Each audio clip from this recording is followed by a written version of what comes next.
지난 80년, 해방 80년을 앞두고, 해방 50년을 앞두고, 통일운동에 대한 기대가 높아지고 있는데, 우리 강원대학교 평화학과 이정주 교수님의 좋은 강의 듣도록 하겠습니다. 먼저, 강원민주당 최윤희 사장님 간단한 인사해 보겠습니다. 끝나십니까?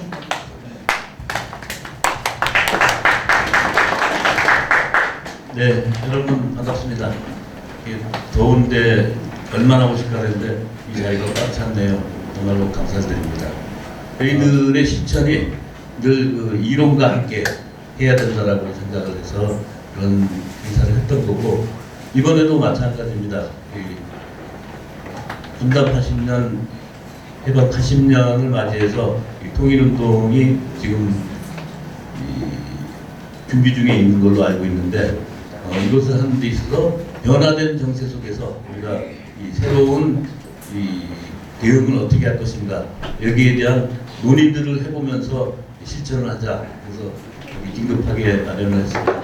이동규 교수님은 전국적인 인물이지만 정말 이 강원도에서는 보물 같은 존재예요. 그래서 저희들한테 늘 변화된 상태에서 새로운 문제들에 대해서 영감을 주시는데, 오늘 좀 강의를 들으면서 우리가 앞으로 통일운동과 평화운동을 어떤 방향으로 해야 될 것인가에 대한 새로운 생각들과 공감대를 갖는 자리가 됐으면 좋겠습니다.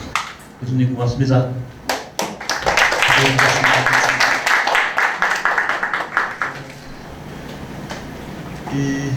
이 주제는 이제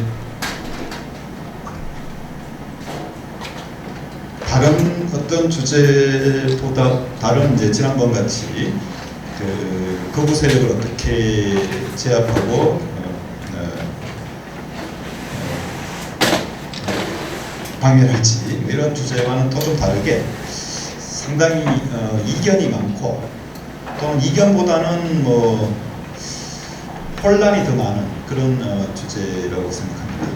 그래서 저도 조심스럽고, 또 많은 연구자들이 또는 실천 활동하시는 분들 사이에서도 동요라고 할까요? 아니면 약간의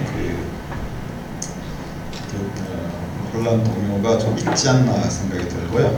아마 대한민국 정부도, 이재명 정부도 그럴 거라고 생각을 합니다.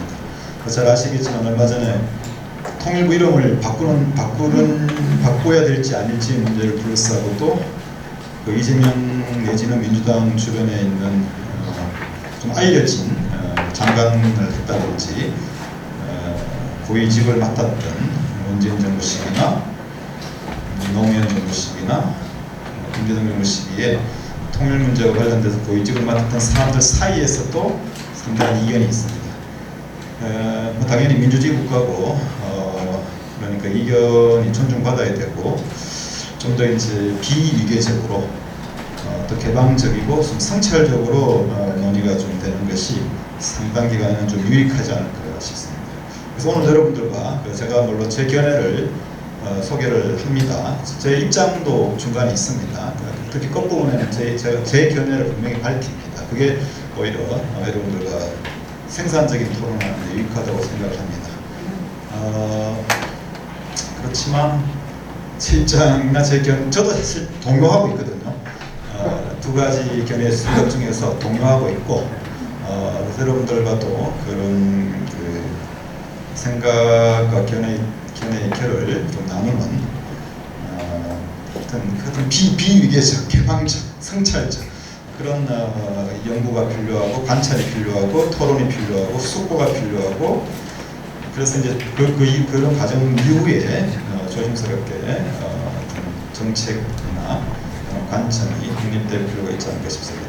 이 PPT가 하나 있고 자료가 있는데, PPT는 조금 이제 작년 버전이고, 물론 뒷부분 좀 보충했지만 이제 텍스트가 이제 최근에 연구의 결과입니다.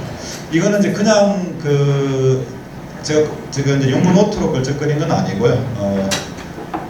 지난번 지난 10월 경에 아직 윤석열 정부 때 통일부에서 이제 저한테 연구 용역 제안이 왔어요.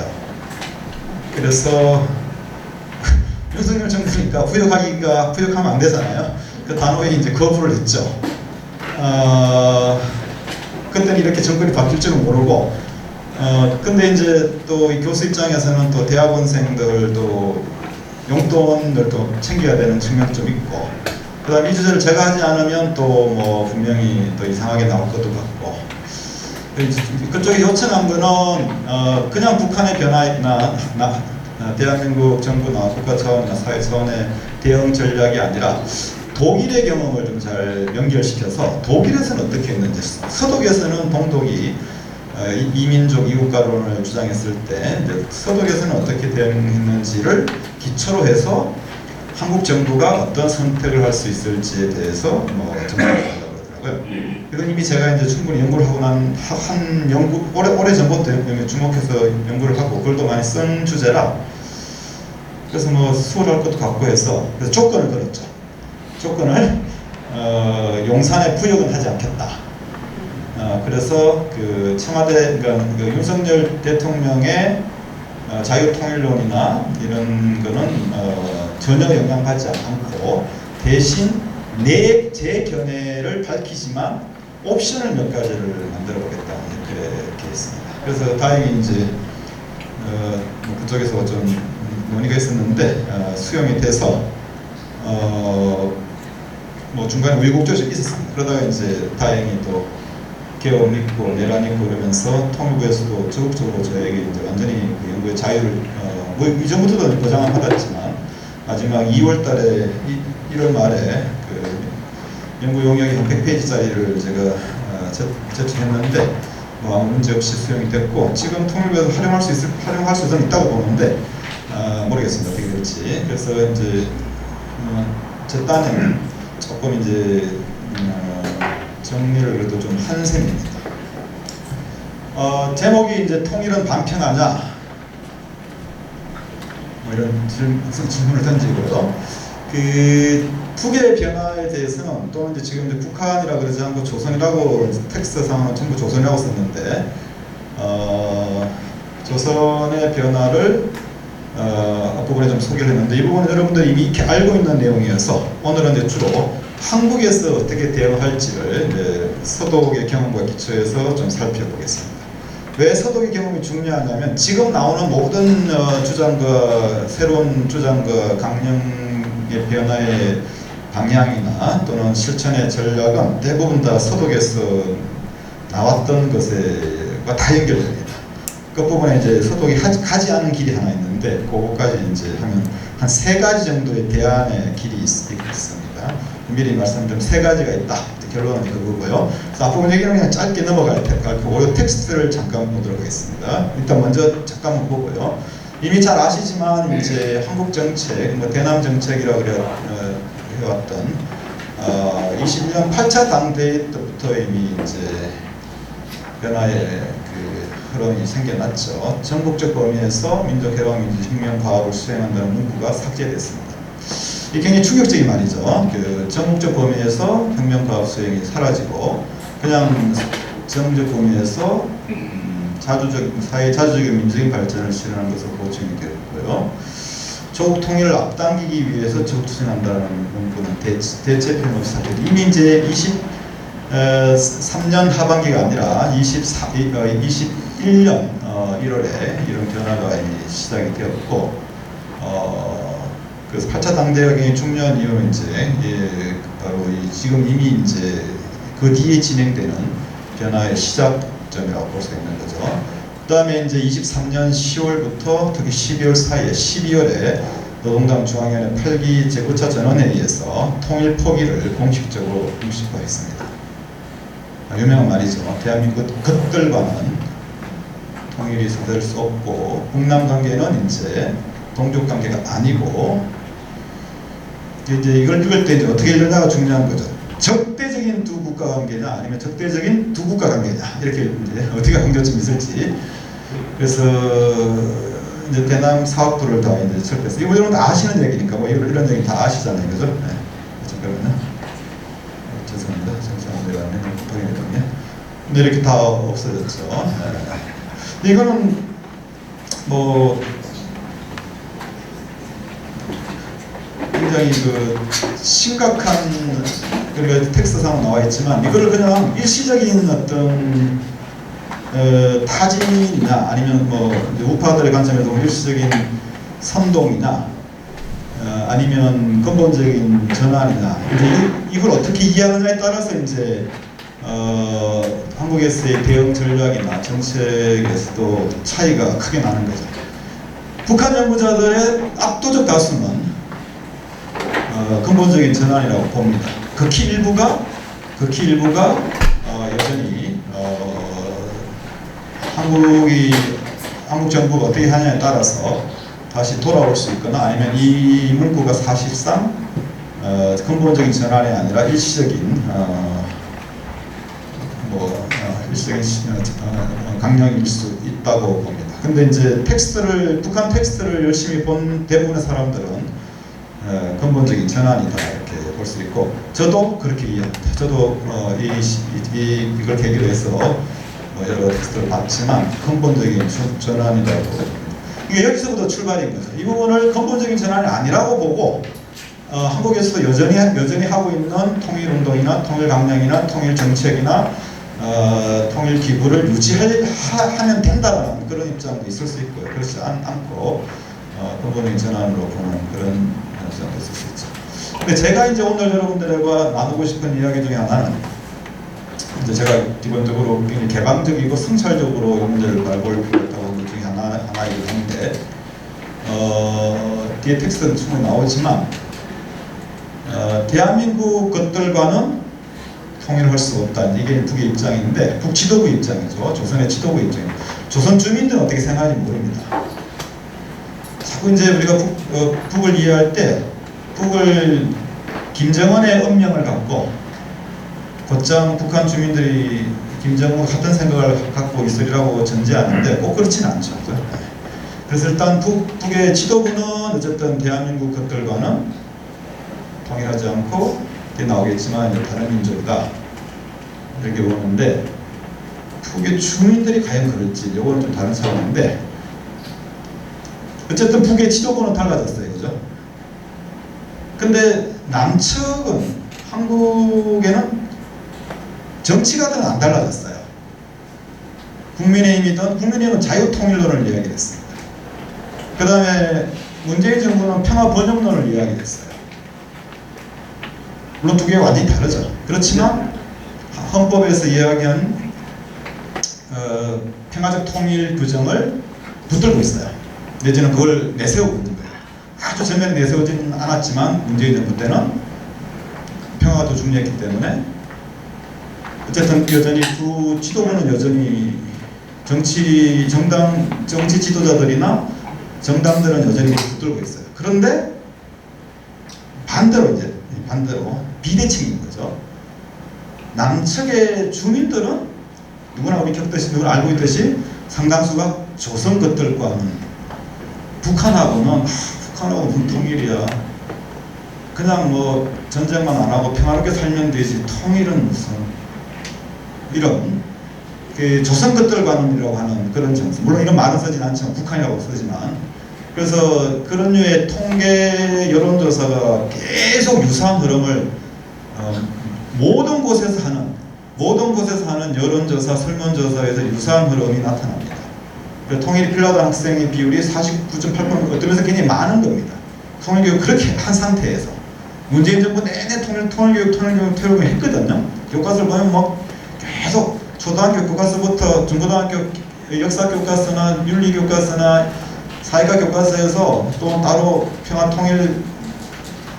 평화점 통일교육이라는 이름의 여러 통일교육에서 교육청에서 엄청나게 통일교육을 했습니다. 저도 그 중에 한 역할을 맡았을 거예요.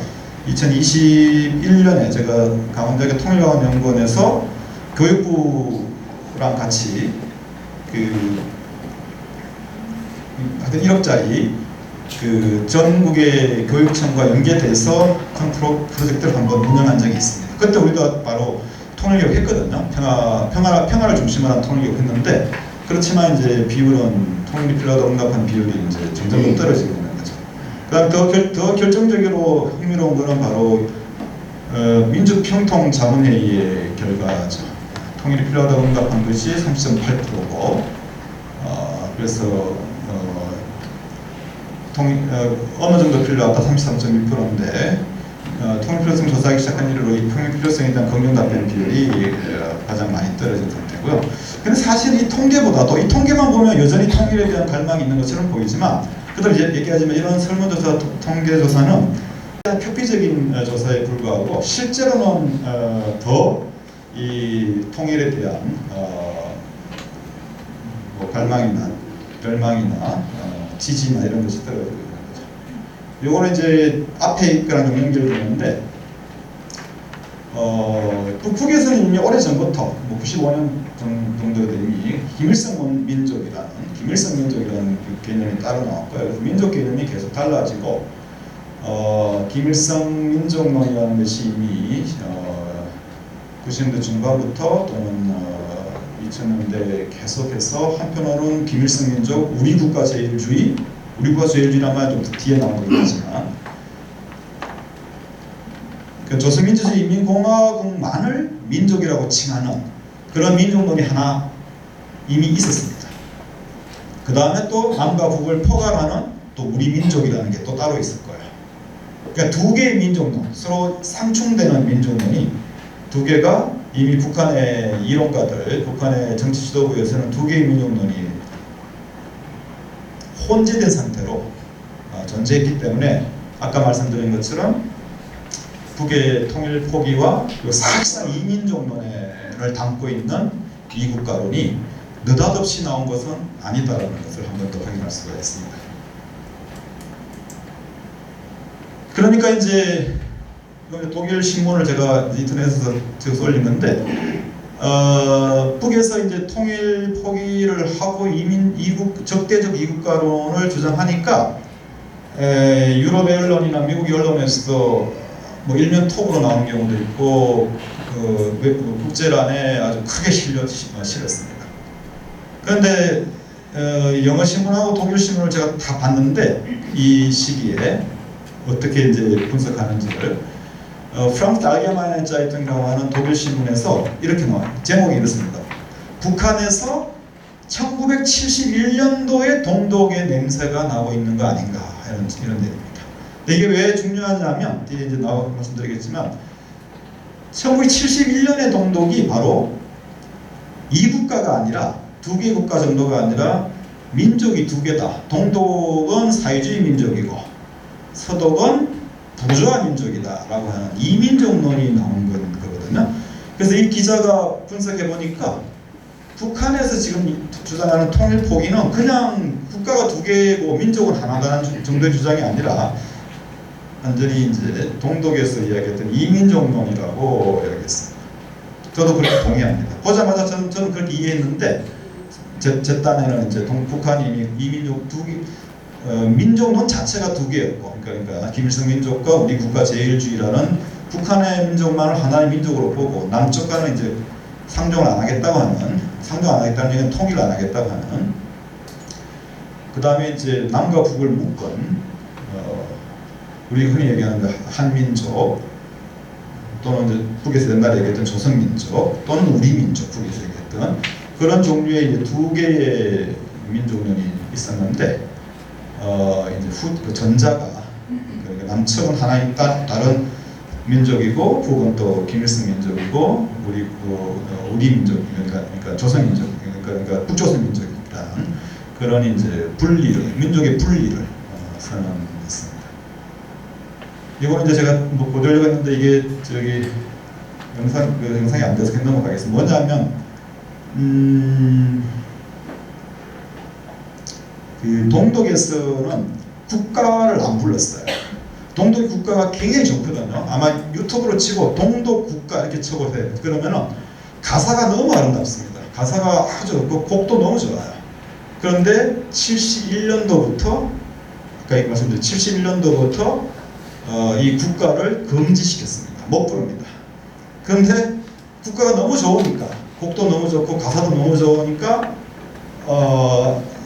이 공식 의전에서 국경일 행사에 국가 행사에서 이 음악을 틀어놓긴 해요. 그럼 서서 이러고 있는 거예요. 근데 국가를 못 부릅니다. 안 부릅니다. 국가 부르면 안 돼요. 그래서 자신들의 국가인데 자신들이 못 부르는 정도로 국가를 금지시켰습니다. 그 이유는 바로 그 동독 국가에 우리나라 애국가 같은 국가 안에 통일이라는 말이 들어갔기 때문에 그런 걸 언젠가 국가를 바꾸면 되잖아요. 근데 그 바꿀 수가 없을 정도로 안에 통일이나 독일에 대한 얘기가 많아서 그냥 안 부르는 것으로 조치를 내렸어요. 그래서 제가 이제 지난 겨울에 가서 제 친구한테 물었어요. 저랑 나이가 같은 이제 동독 출신 그 교수인데 그 너는 그러면은 국가를 배우긴 했어. 제가 물었어요. 배우긴 했냐고. 제가 66년생이니까 70년도, 71년도 그러니까 이제 저랑 나이 같거든요. 70년대 초등학교를 다닌 거죠. 그래서 제가 초등학교 때 국가를 배우긴 했냐 그랬더니 배웠대요. 배우긴 배우는데 한 번도 공적인 자리에서 부른 적이 없다는 거죠. 그래서 제가 지금 그걸 보여드리고 있는데 영상이 안 돼서 굉장히 웃깁니다. 공식 행사를 하는데 국가가 연주될 때는 전부 다 하고 있어요. 당의 간부들이. 그 다음에 여기 뒤에 이 군인들이 이게 86년도 베를린 장벽이 건설된 것에 25주년 1961년에 베를린 장벽이 건설됐으니까 1961년도 8월 13일 날 베를린 장벽이 건설돼서 1986년도 25주년 8월 13일 날 열병식 행사를 하는데 이때도 국가를 연주를 합니다. 근데 군인들이 지금 그렇게 하고 있어요. 이러고 있어요. 안 부르고 있습니다. 대신 이제 인터내셔널가가 나오니까 인터내셔널가를 국가처럼 대신 불렀던 뭐 그런 장면인데 아쉽게도 요 이제 푸은 이제 얼마 전에 아니라 바로 작년 초에 그죠? 이렇게 벌써 바꿨죠, 그죠? 여기에 이제 원래 뭡니까? 원래 삼천리라는 말이 있었던 거죠. 삼천리 아름다운 그죠? 국가 아시는 분 계실 텐데 삼천리 아름다운 이렇게 나갈 때 이 삼천리를 지우고 삼천리가 한반도 전체를 뜻하니까 그걸 지워서 이 세상이라고 바꿨던 거죠. 이거 굉장히 유사합니다. 이런 유사한 동독이 71년도부터 74년도까지 공적인 기구 이름을 싹 바꾸거든요. 독일이 들어가거나 통일이 들어간 것들은 싹 다 지우는데 그리고 심지어 국가도 못 부르게 하고 북도 이제 거의 유사합니다. 거의 북에서 어떤 일이 발생했다고 해서 딱 듣는 순간 제가 이미 알고 있는 어떤 동독의 기구의 변화를 연상시키면 맞아요. 아니면 뭐 어떤 유사한 일들이 굉장히 많이 발생했습니다. 이건 넘어가겠습니다. 그래서 동독에서 일어난 독일 용어 제도가 여러 가지입니다. 이게 거의 북한에서 일어나는 변화랑 거의 똑같습니다. 북한에서도 조선이라고 들어가거나 통일이라고 들어가거나 뭐 그죠? 이런 것들은 다 지워지는 거죠. 이게 뭐 부지기수입니다. 전체가 다 변했어요. 그러면 시간이 없으니까 넘어가고요. 이름도 다 바꿉니다. 원래 예를 들면 이런 거죠. 원래 그 전에 독일 문화동맹이라는 게 있었어요. 근데 이렇게 독일이란 말 들어가니까 도이츠라고 도이츠. 그러니까 이걸 지우고 DDR 동독이죠. 동독 문화동맹으로 바꿨다는 거예요. 그리고 이런 식으로 이름을 싹 바꿀 정도로 더 이상 이제 통일하지 않겠고 통일하지 않는 정도가 아니라 아예 민족이라는 말도 다 지웁니다. 이건 뭐 다른 얘기에서 맥락이 좀 달라서 빼겠습니다. 그 결과로 오히려 간단하게 얘기하면 그 결과로 동독은 1974년도에 미국과 73년도에 일본과 73년도 프랑스와 영국과 일본과 74년도에 미국과 다 수교하고 대사관이 다 들어오는데 북도 제 생각에는 뭐 경우에 따라서는 이런 흐름을 갖고자 하지 않을까 싶습니다. 그래서 이제 이 정도 얘기를 먼저 하고요. 텍스트를 잠깐만 이제 보겠습니다. 요것만 잠깐 정리를 하면 그래서 어쨌든 조선의 통일 포기는 동독에서 그냥 통일 포기를 선언했던 68년이 아니라 1971년에 동독으로 잘 아시는 것이지만 조국 통일 3대 헌장탑을 이 김정은의 지시에 따라서 철거했고 통일화의 동족이라는 개념 자체를 완전히 제거해버린다 그랬고요. 헌법에 이런 삭제한다고 헌법을 만들었다는데 아직 발표가 안 됐어요. 그죠? 그래서 헌법에서 어떤 구체적인 내용이 담겨질지는 아직 모르는 상태죠. 그래서 다시 정리를 하면 어쨌든 이민족론의 성격을 지닌 그냥 이 국가가 아니라 두 개의 국가라고 것이 아니라 두 개의 민족, 이 두 개의 민족으로 지금 나눠졌다. 그래서 이제 예를 들면 그런 거잖아요. 두 개의 민족으로 나눴으니까 어떤 일이 발생하냐면 민족이 두 개면 동독에서 주장했던 얘기가 그런 거죠. 동독이 오스트리아랑 통일할 이유가 있습니까? 없습니까? 없죠. 근데 오스트리아랑 언어도 같고 문화도 같고 뭐 흔히 말하는 피도 같고 그건 말이 안 되는 얘기지만 혈통도 같고 문화 같고 역사도 상당 기간 같은 역사를 가지고 있었고 근데 동독이 오스트리아랑 통일할 이유가 없는 것처럼 동독은 서독과 통일할 이유가 없다고 말했습니다. 이거를 이제 우리식으로 얘기하면 이런 거겠죠. 북이 동북 삼성의 조선족들 사람 동북 삼성과 통일할 이유가 없는 것처럼 남측과 통일할 이유가 없다 이렇게 되겠죠. 굳이 이제 말을 좀 맞는다면 한국이 아무리 뭐 등등해도 동북 삼성에 중국 동북 삼성에 조선족이 많이 살아도 한국이 동북 삼성과 통일할 이유가 없는 것처럼 북과 조선과 통일할 이유가 없다 이런 식의 얘기죠. 그래서 이민족론의 성격 두 개의 민족으로 나뉘어졌다고 하는 그런 거를 갖고 있는 것 같아요. 그럼 왜 그러느냐 이거에 대해서는 이제 북한 연구자들이 많은 얘기를 했는데 뭐 정리를 하면 그렇죠. 사회주의 해방 전략을 포기한 것 같아요. 그 좋은 북한식으로 얘기하면 그런 거죠. 김일성 민족으로서 살아가는 그죠? 천국과 같은 그 북한의 아름다운 제도를 굳이 이제는 남측 주민들에게 주고 싶지 않은 거예요. 이게 약간 시니컬하게 들릴 수도 있고 경우에 따라서는 북에 가지고 있는 견결한 자주 투쟁을 옹호하시는 관점에서 보면 의미 있는 거죠. 좋은 사회주의, 우리가 하고 있는 이 좋은 사회주의 대대로 계속 우리만 할 거야. 남측은 신경 안 쓸 거야.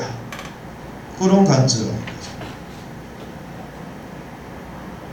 그래서 혁명 세대가 소멸되고 사회주의 혁명 내지는 조선 김일성과 같이 항일구투를 했던 그럼 그 뒤에도 사실상 한국전쟁과 한국 직후에 반미 싸움을 했던 그 세대가 소멸하면서 계속 억지로 남조선을 해방시킬 이유가 뭐가 있지? 우리 살기도 바쁘거나 우리 사는 게 더 중요하다고 하는. 그래서 이 엘리트의 세대 교체와 긴밀히 결합되어 있습니다. 그렇기 때문에 돌이킬 수가 없는 거예요. 우리도 그렇잖아요. 한국 사회에서도 앞세대 이승만과 그 시대에 다수의 사람들이 또는 지금 70대 80대에 연배 있는 사람들이 가지고 있는 대한민국에 대한 정체성 그것과 그 다음에 소위 586을 중심으로 40대부터 한 60대 초반 중반 사이까지의 사람들이 생각하는 대한민국에 대한 삶과 또 지금 20대 30대 남녀가 좀 갈리면서 나타나는 이 자기 시대, 자기 사회, 자기 국가, 우리 공동체를 보는 이 기본 관점이 같을 수가 없습니다. 특히 사회주의에서도 마찬가지입니다. 국제적인 조건이 다르고 국내적인 조건이 다르고 사람들의 지향과 습속이 다르고 요구가 다르고 정체성이 다르고 그런 거죠. 그래서 엘리트 세대가 교체되면서 혁명 간의 변화가 나타나는 건 당연합니다. 아까 동독 말씀을 드렸는데 동독도 바로 그랬어요. 왜 71년이냐 왜 68년부터 71년 특히 71년이냐면 그때 동독에서 울브리스트라는 사람이 오랫동안 1920년대부터 사회주의 혁명을 독일의 완전한 사회주의 해방을 지향했던 사람이에요. 그 세대가 권력에서 사라지고 새로운 그보다 20살이나 어린 젊은 호네크가 권력을 잡으면서 새로운 지도부가 동독 전역에 동독 전 기구에 배치됩니다. 그래서 엘리트의 세대 교체와 혁명 간의 변화가 여기 있을 테고요. 그 다음에는 그러니까 이상주의를 버린 거죠. 이상주의를. 아무리 남측이 조금 뭐 미국에 등을 놓고 좀 잘 산다고 해도 결국에는 궁극적으로는 조선민주주의가 승리할 것이고 궁극적으로는 삼천리 한반도에 김일성 민족이 낙원을 이루는 그런 사회가 될 것이라고 하는, 물론 이제 이걸 그들 나름대로는 그렇게 진짜 믿었을 것 같아요. 또는 지금도 일부는 그렇게 믿고 있겠죠. 그런데 그런 것보다는 너무 이상주의적인 거예요. 그렇게 되면 좋지. 그래서 잘 안 되니까 사회주의 발전 성과가 구체적인 인민의 삶에 대해서 더 집중하자라는 생각이 나온 거죠. 그래서 아까 2023년도 통일 포기 선언했던 그 연설에서, 김정은의 그 연설에서 김정은은 통일 포기만 적대적 이국가로만 강조한 게 아니라 똑같은 비중으로, 분량을 보면 거의 같습니다. 지방 발전 계획을 내세웁니다. 지방에다가 20개의 지역에다가 큰 규모의 이제 산업시설을 만든다고 하는 지방 발전 계획을 처음으로, 북한에서는 처음으로 지방에 대해서 지방 경제 개혁을 처음으로 주장하는 것이죠. 사회주의 발전 성과가 더 결정적으로 굉장히 현실주의적인 관점이죠. 그리고 오히려 남측과 자꾸 뭐 남측을 믿을 수가 없잖아요. 뭐 좀 하려고 하면 정권 바뀌고, 그래서 남측을 도저히 믿을 수 없고, 그런 상태에서 오히려 남측에 의존하거나 남측의 도움을 받거나 남측과 협력해서 뭔가 거기서 의미 있는 뭐 경제 발전이나 뭐 어떤 그런 것을 기대하는 것보다는 오히려 새로운 종류의 분리 정책을 통해서 실용적으로 접근하려고 해요. 그러다가 이제 지금은 약간 이제 제가 보기 기형적인데, 지금 뭐 여러 가지 우크라이나 러시아 전쟁 때문에 러시아의 뭐 사실상의 군사 동맹은 아니죠. 동맹은 아니지만 동맹에 가까운 정도의 군사적 협력을 하고 있고, 중국과도 더 긴밀해졌지만 새로운 북일 대화를 타고 있었고, 지금도 뭐 어떻게 될지는 어떻게 되겠는지 정확히는 모르지만, 또는 지금 뭐 북미 대화도 가능할 테고요. 그래서 이렇게 새로운 방식의 고립이 아니라 한국과의 의존이나 한국과의 연계를 통해서 국제 무대에 등장하는 것이 아니라 오히려 한국과는 믿을 수 없는 한국과는 고리를 끊고 독자적으로 장기적 전망을 갖고 새로운 주체가 되고자 하는 그런 생각들이 결합된 것이 이제 아닐까 이렇게 볼 수 있습니다. 그 다음에 이제 두 번째, 아까 했던 얘기를 잠깐 보충하는 거죠.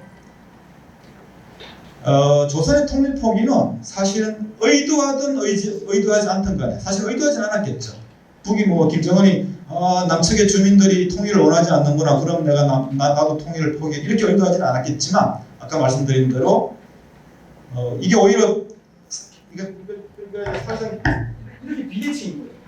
북의 통일 정책 통일 포기와 남측 주민들의 통일에 대한 회의, 통일 필요에 대한 어떤 의문점, 내지는 회의, 의심, 내지는 좀 더 적극적으로 통일에 대한 거부, 이런 거랑 이렇게 만나고, 일종의 남측의 정치 지도자들이나 좀 아직 그런 사람들은 이렇게 만나는데 만날 거리를 지금 북측의 주민들하고 찾으면 다니고, 이제 굳이 말한다면 문성년을 이렇게 찾으려고 했겠죠. 그래서 여기서 뭔가 혁명적 변화가 일어나서 북이 무너지면 자기가 통일을 시키겠다고 생각한 거겠죠.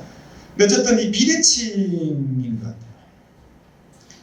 근데 역으로 보면 또 서독도 그랬어요. 서독도 똑같은 시기에 1970년대에 서독의 청년 세대를 중심으로 해서 서독 주민들이 통일에 대해서 아무 관심이 없었어요. 왜 통일에 대해서 아무 관심이 없냐면 동서독이 동독과 서독이 또는 동유럽과 서유럽이 개땅으로 잘 지내는 거예요. 화해협력을 통해서 뭐 동독도 가고 동독 사람도 오는데 가보니까 너무 다르거든. 동독 사람들이 너무 달라요. 우리가 오랜 전제는 뭐냐면 남북 간의 교류 협력이 진전되면 남북 간의 동질성이 강화됩니까? 일질성이 강화됩니까? 보통의 경우는 동질성이 강화된다고 해요. 근데 여기도 북에 다녀오신 분 계시겠지만 북에 다녀온 저는 주로 이제 학자들이고 연구자들이니까 북에 다녀온 대다수의 교수들은 한결같이 북쪽 사람들하고 대화하기가 너무 어렵고 동질성이 아니라 이질성을 오히려 확인하고 옵니다. 물론 언어가 통하고 그런 측면이 있지만 언어가 통하면 뭐합니까? 같이 이렇게 공동의 경험, 지평이 경험 고리가 없는데 예를 들어 제가 독일에서 공부할 때 가장 저랑 가장 잘 소통이 되는 친구들은 일본 친구고 또는 이태리 친구고 아일랜드고 뭐 이런 친구들이에요. 왜냐하면 어렸을 때부터 배운 게 비슷하고 헐리우드 영화 본 게 비슷하고 읽은 소설이 비슷하고 자극받은 어떤 사상가가 비슷하고 공유하고 있는 게 너무나 많아요. 그러다가 제가 이제 돌아와서 서울대학교 통일평화연구원에서 3년을 제가 공부를 했는데 서울대학교 통일평화연구원이 아마 아시는 분 계시겠지만 서울대학교 통일평화연구원이 탈북민들, 북한 이탈 주민들 설문조사를 가장 많이 하는 곳이에요. 그래서 저는 북한 이탈 주민을 연구하는 사람 아니지만 자주 봤죠. 왜냐하면 북한 프로젝트가 있어갖고 정기적으로 매년 저기 통일의식 조사하고 뭐 여러 가지 조사를 하는데 그 북한 이탈 주민들이 매 기마다 와서 돈 10만 원씩 받고 원래 10만 원, 20만 원 올렸나요? 서울대학교 통일평화연구원이 돈이 많아갖고 다른 연구소에서 하는 것보다 돈을 올려버렸더니 여기저기서 북한 이탈 주민들이 막 엄청 몰려왔습니다. 그리고 그분들하고 점심을 먹거나 아니면 간혹 이제 그죠? 저녁을 먹거나 아니면 또 청소년들하고 뭐 이런저런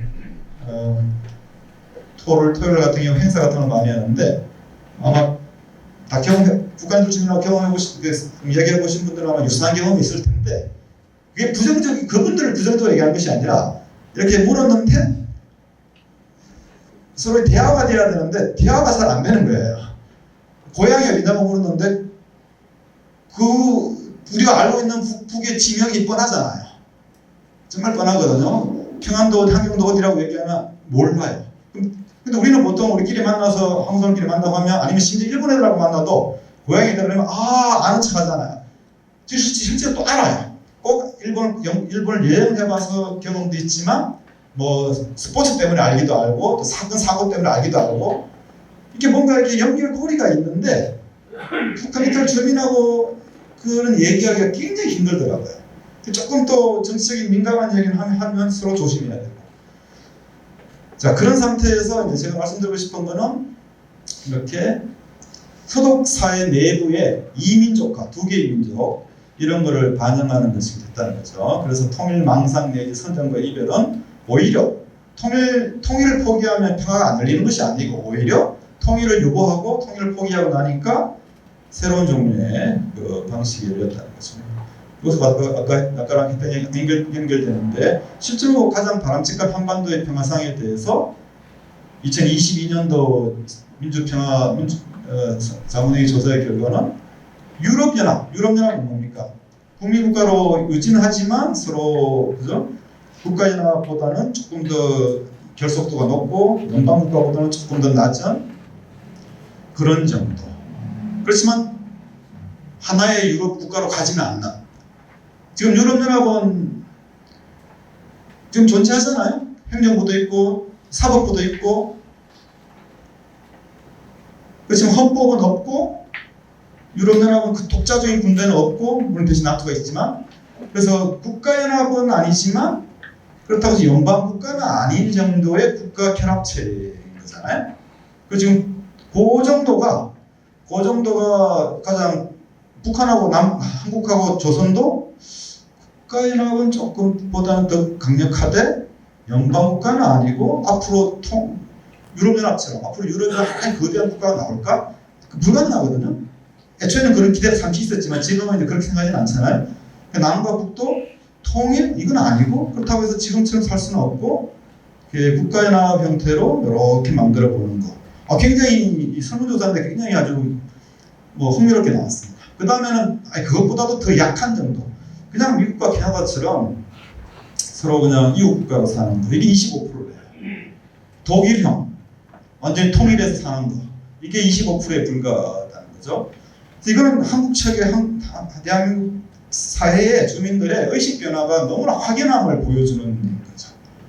이 경향은 앞으로도 강화되면 강화되지 전혀 뭐 돌이킬 수는 없지 않을 수 있습니다. 그래서 사실상 이제는 북이 적이냐? 적 아니죠.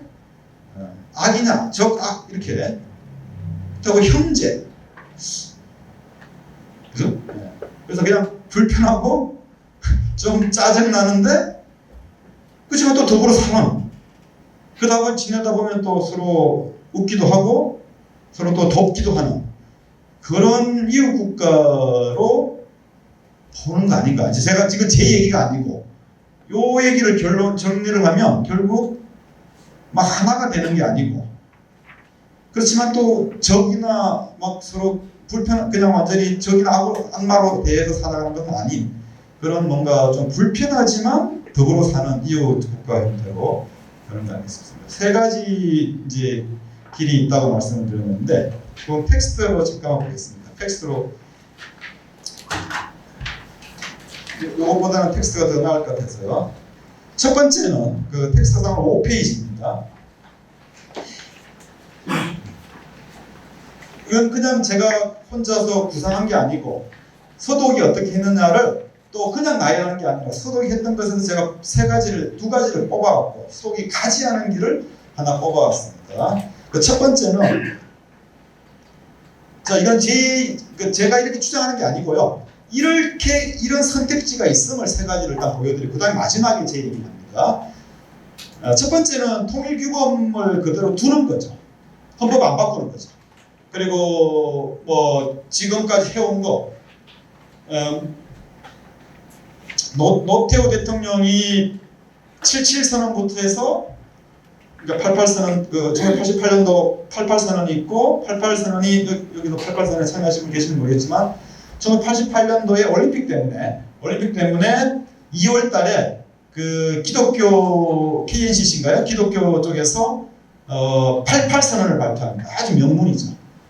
88선언이 굉장히 중요한 이제 아래로부터의 그 시민운동과 민주화운동의 아주 그 흐름이 잘 담겨진 그런 88선언을 발표하고 노태우가 그걸 딱 보고 수용해서 77선언을 발표합니다.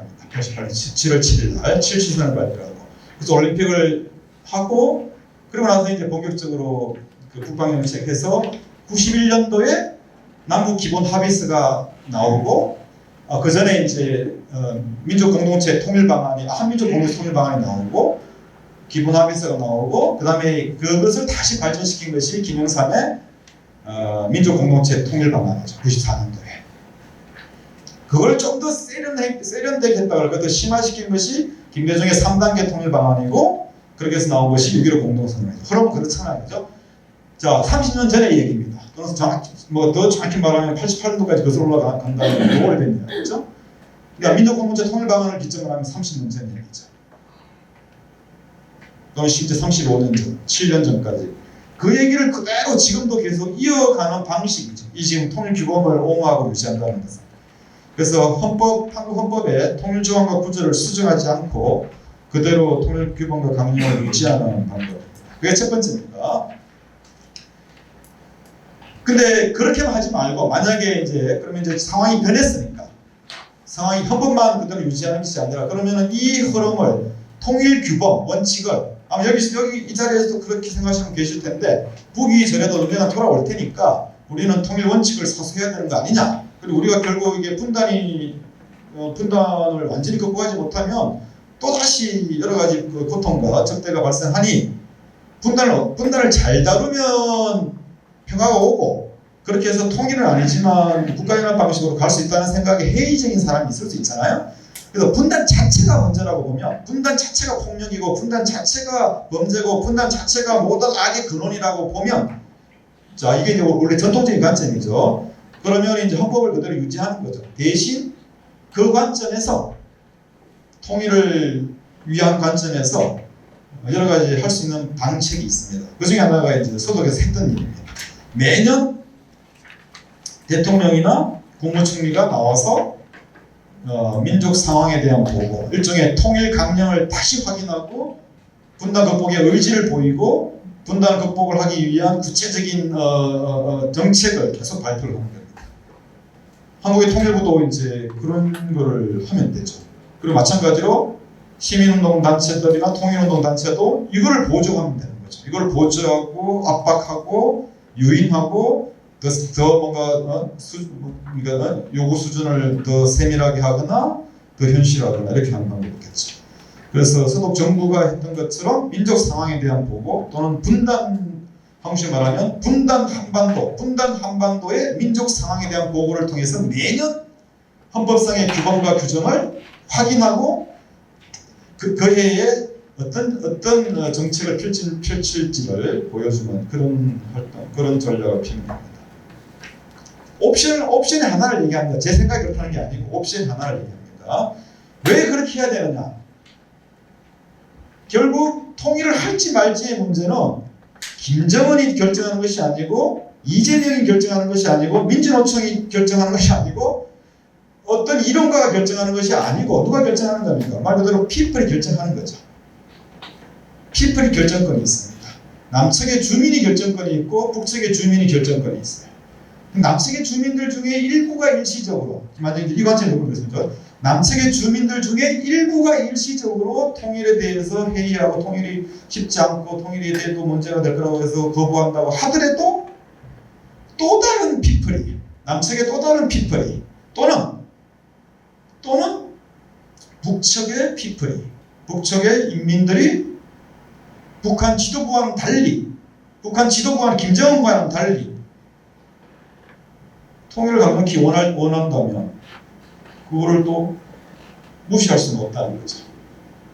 마치 지금 세대가 지금 청년 세대가 또는 지금 노년 세대가 이 자기 결정권을 독점할 수는 없기 때문에 여지를 계속 열어둬야 된다는 거죠. 그래서 자기 결정이 그러니까 스스로 결정할 수 있는 권리가 인민에게 있음을, 주민에게 있음을 계속 강조할 필요가 있는 거죠. 그 주민의 결정에 그럼 실제 피플들이 남측의 피플과 북측의 피플들이 통일에 대해서 어떤 생각을 갖고 있는지에 대해서는 사실 아까 경향을 말씀드렸지만 그에 대해서는 사실 아직도 명확히 우리가 알고 있지 못합니다.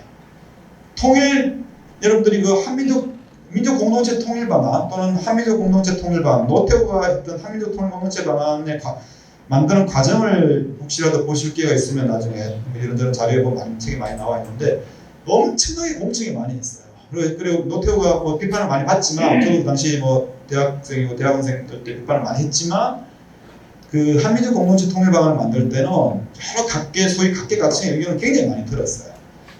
그리고 김영삼이 민족 공동체 통일 방안을 만들 때도 그랬고 그러니까 그게 지금까지 오는 거거든요.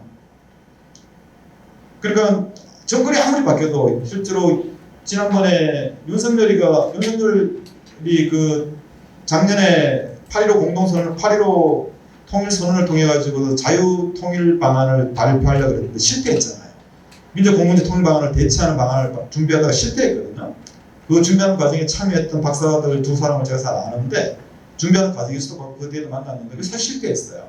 그만큼 민족공동체 통일 방안이 나름 이렇게 내용이 있고 또 그것이 만들어지는 과정에 굉장히 지금 얘기했던 이 자기 결정의 과정이 있었던 거죠. 그러니까 그런 정도의 무엇인가 이렇게 남측 주민들 사이에 이 통일의 문제에 대해서 어떻게 어떤 논칙을 가질지 어떤 방향을 가질지에 대해서 상당 기간 좀 토론하고 견해를 모으는 그런 과정을 통해서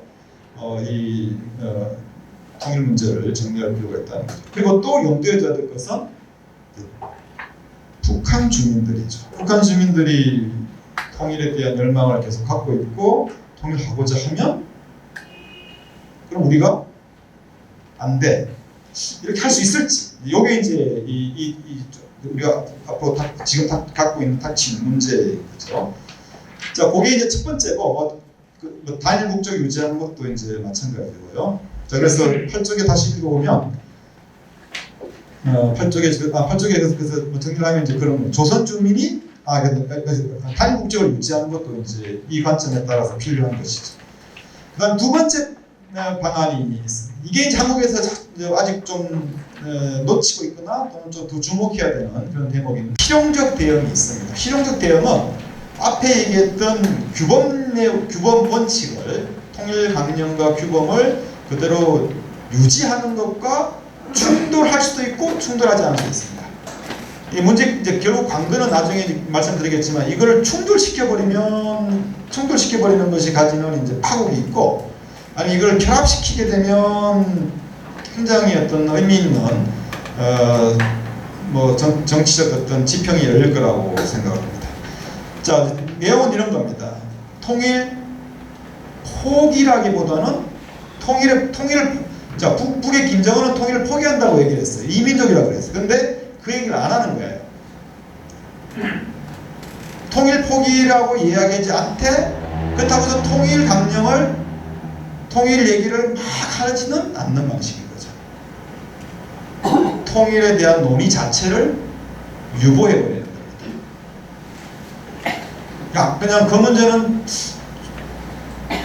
원칙적으로는 통일해야 되지만 중요한 것은 아니고, 통일에 대해서 자꾸 얘기해봤자 제 주제인 것처럼 통일을 자꾸 얘기하는 것은 반평하고, 통일을 유보하고 통일 원칙은 같되 통일을 이야기하지 않는 것은 가장 평화로운 방법일 수 있는 거예요.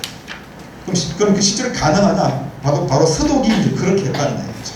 그 텍스트를 올리고 있는 8쪽에 실용적 대응의 원칙, 8쪽에 그 위에서 밑에서 17번째 줄, 실용적 대응의 원칙은 헌법의 통일 규범을 유지하고 통일 정책의 원칙을 살리되 남북 대화나 협상에서는 통일 논의를 더 이상 진행하지 않고 사실상 유보하며 철저히 대화와 협력 관계의 발전에 집중합니다. 이 얘기는 조선과의 북한과의 관계에서만 이렇게 한다는 게 아니고 남측에서도 그렇게 한다는 얘기죠. 무슨 얘기입니까? 통일교육 안 한다는 얘기예요. 통일운동 안 한다는 얘기예요. 통일강령, 통일에 대한 구상안을 논의하고 그런 얘기 안 한다는 얘기예요. 대통령이 나와서 통일 얘기 안 한다는 거예요.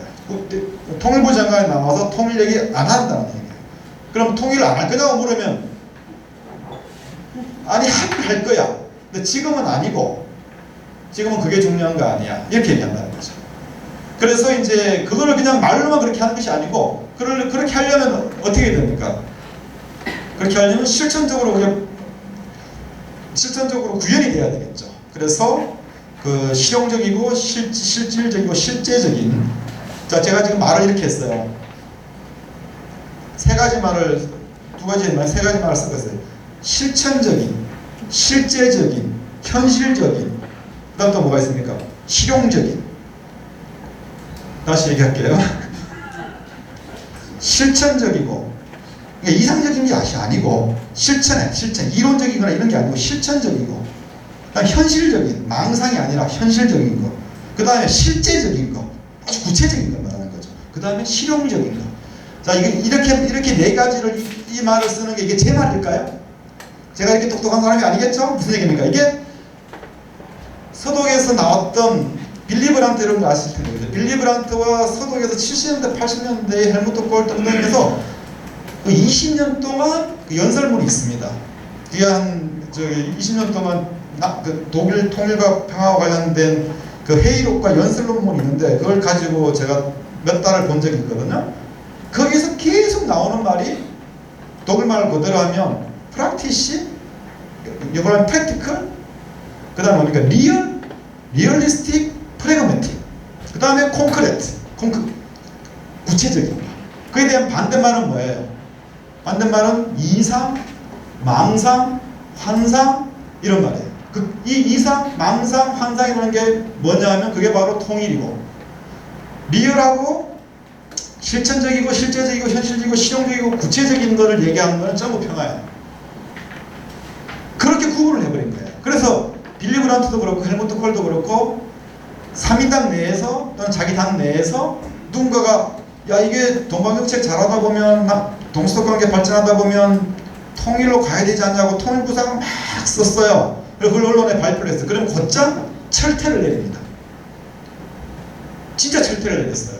무슨 얘기냐면 공천 안 줍니다. 그 다음에 국회의원인데 그 다음에 공천 안 주고 심지어는 탈당시켜버린 적도 있어요.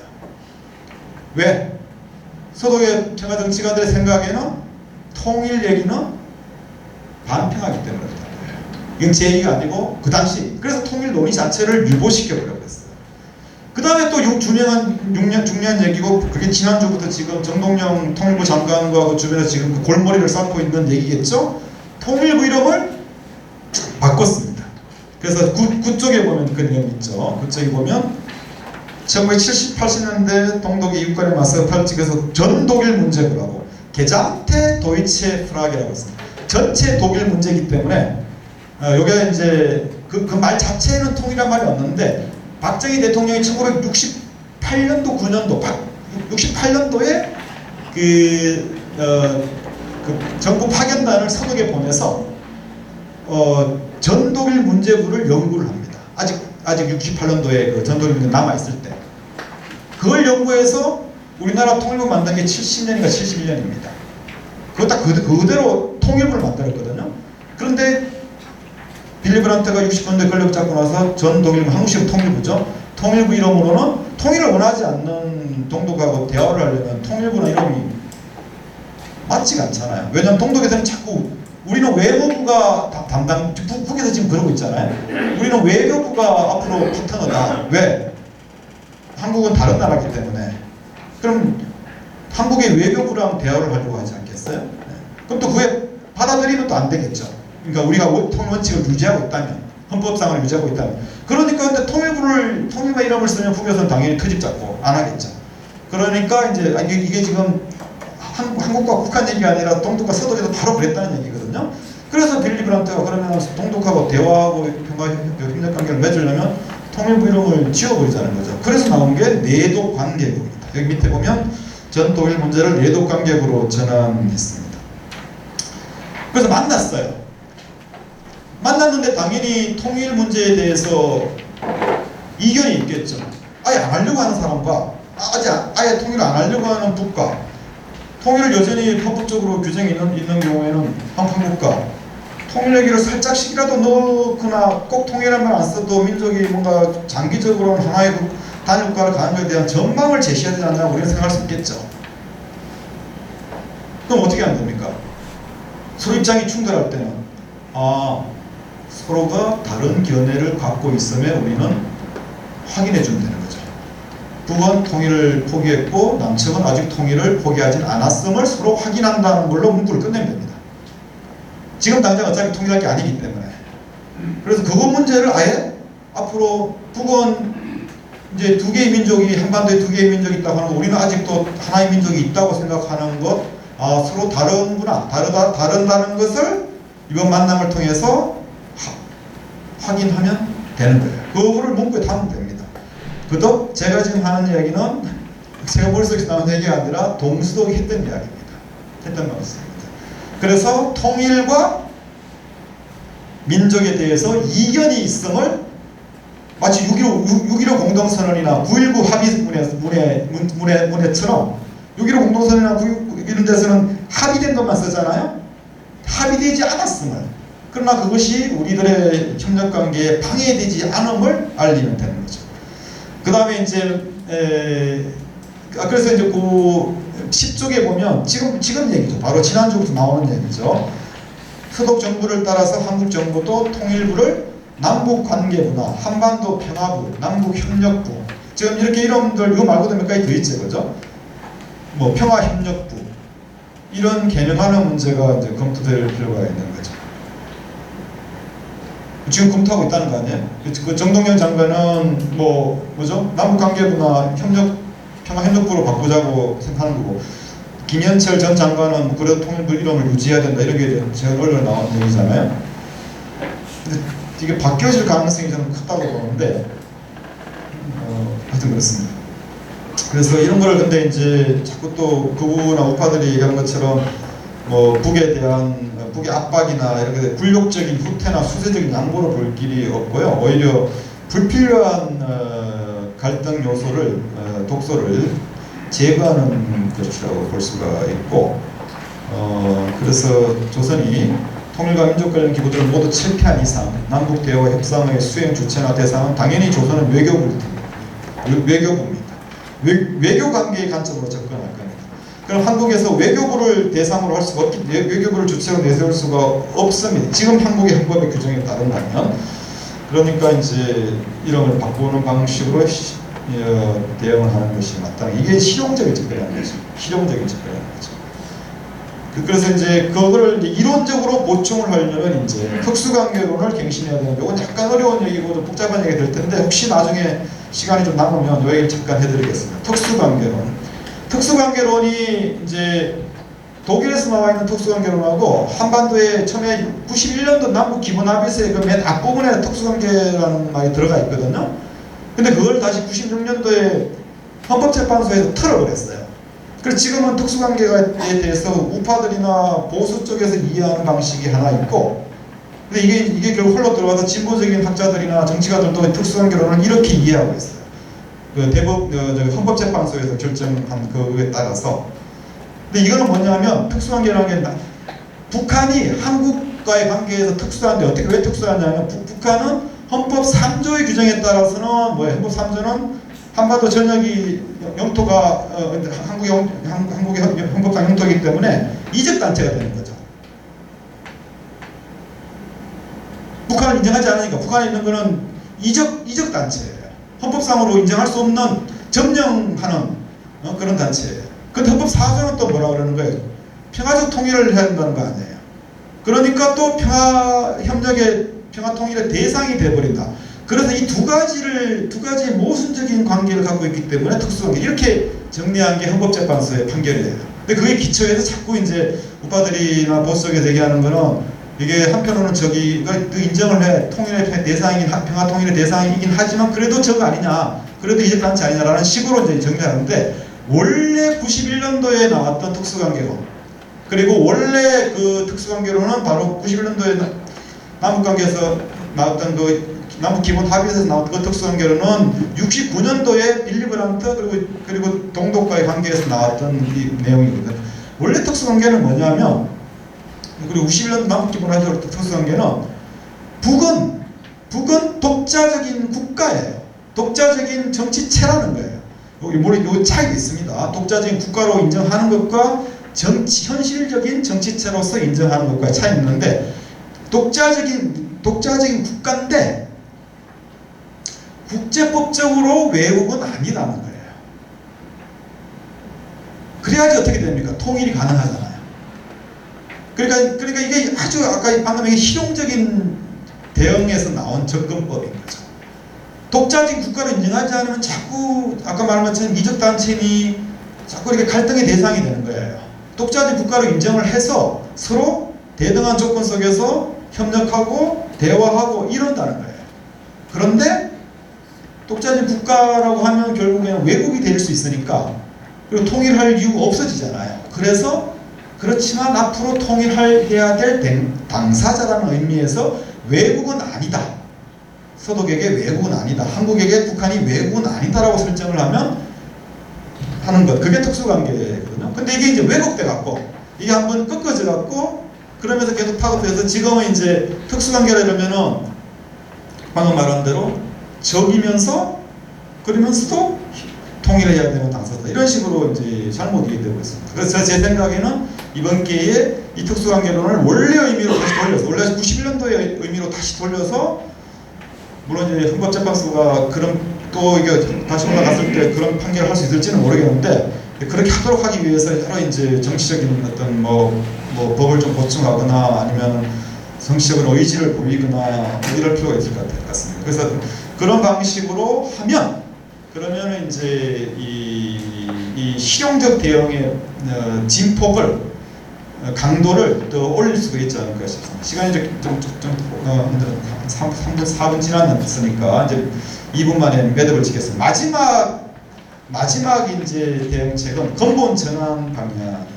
이 얘기는 쭉 쓴 것처럼 기본적으로 북한과 마찬가지, 조선과 마찬가지로 김정은과 아까 말씀드린 김정은과 한국 사회 다수의 주민들이 같은 지금 결에 서 있어요. 같은 길과 결에 서 있습니다. 그래서 전면적으로 북한의 요구와 주장을 수용하는 거죠. 전면적으로 수용해서 오히려 활용해서 한국에서 통일 규범을 내세운 헌법을 지우고 그 규정 지우고 민족 통일 이런 얘기 지우고 북이 이제 헌법을 바뀌었으니까 우리도 헌법 바뀌어야 되는 거죠. 그래서 한국이라고 북을 조선이라고 부를 줄 알아야 되고 북을 우리에게 대한민국이라고 지금 이미 불러주고 있고 대한민국 것들과 하나 우리는 그걸 조선이라고 불러주고 이름을 제대로 서로가 서로의 존재를 제대로 인정하고 그래서 국제법적으로 아까는 뭐 국제법적으로 외국이면서 동시에 뭐 독립국가고 막 주권국가 이렇게 했는데 그게 아니라 그냥 북은 주권국가 국제법적으로 주체 외국 우리도 북에 대해서 독자적인 국가고 마치 우리가 일본과 통일할 이유가 없는 것처럼 이게 기가 말이 되는 거죠. 조선과 통일할 이유가 없는 그런 정도로 생각을 하되 그렇지만 그렇지 않잖아요.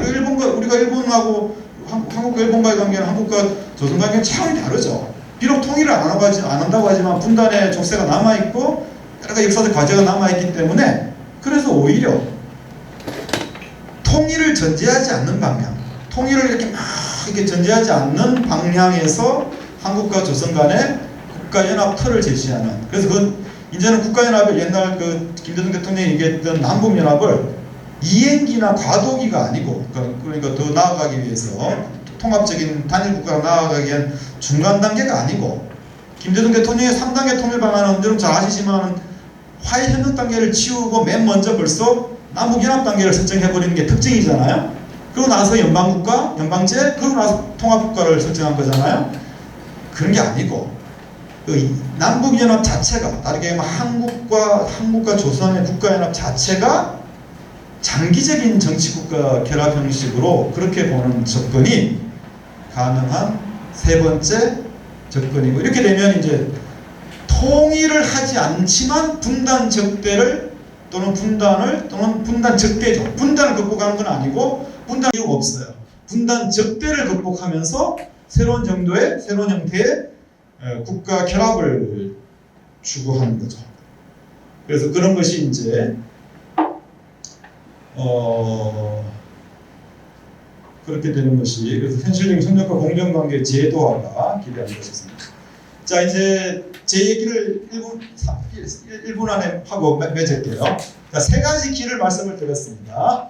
통일규범 원칙 그대로 유지하고 이걸 오히려 강화하는 방식으로의 정치적 실천과 전략이 하나 있고 그 다음에 실용적으로 접근하는 방식 굉장히 구체적이고 현실적이고 실제적으로 남북 간의 새로운 협력관계가 평화적 협력관계가 질적으로 발전할 수 있도록 굉장히 그 이런저런 불필요한 통일 얘기를 다 뒤로 미루고 구체적인 실천에 집중하는 거. 이게 두 번째 실용적 방안이었어요.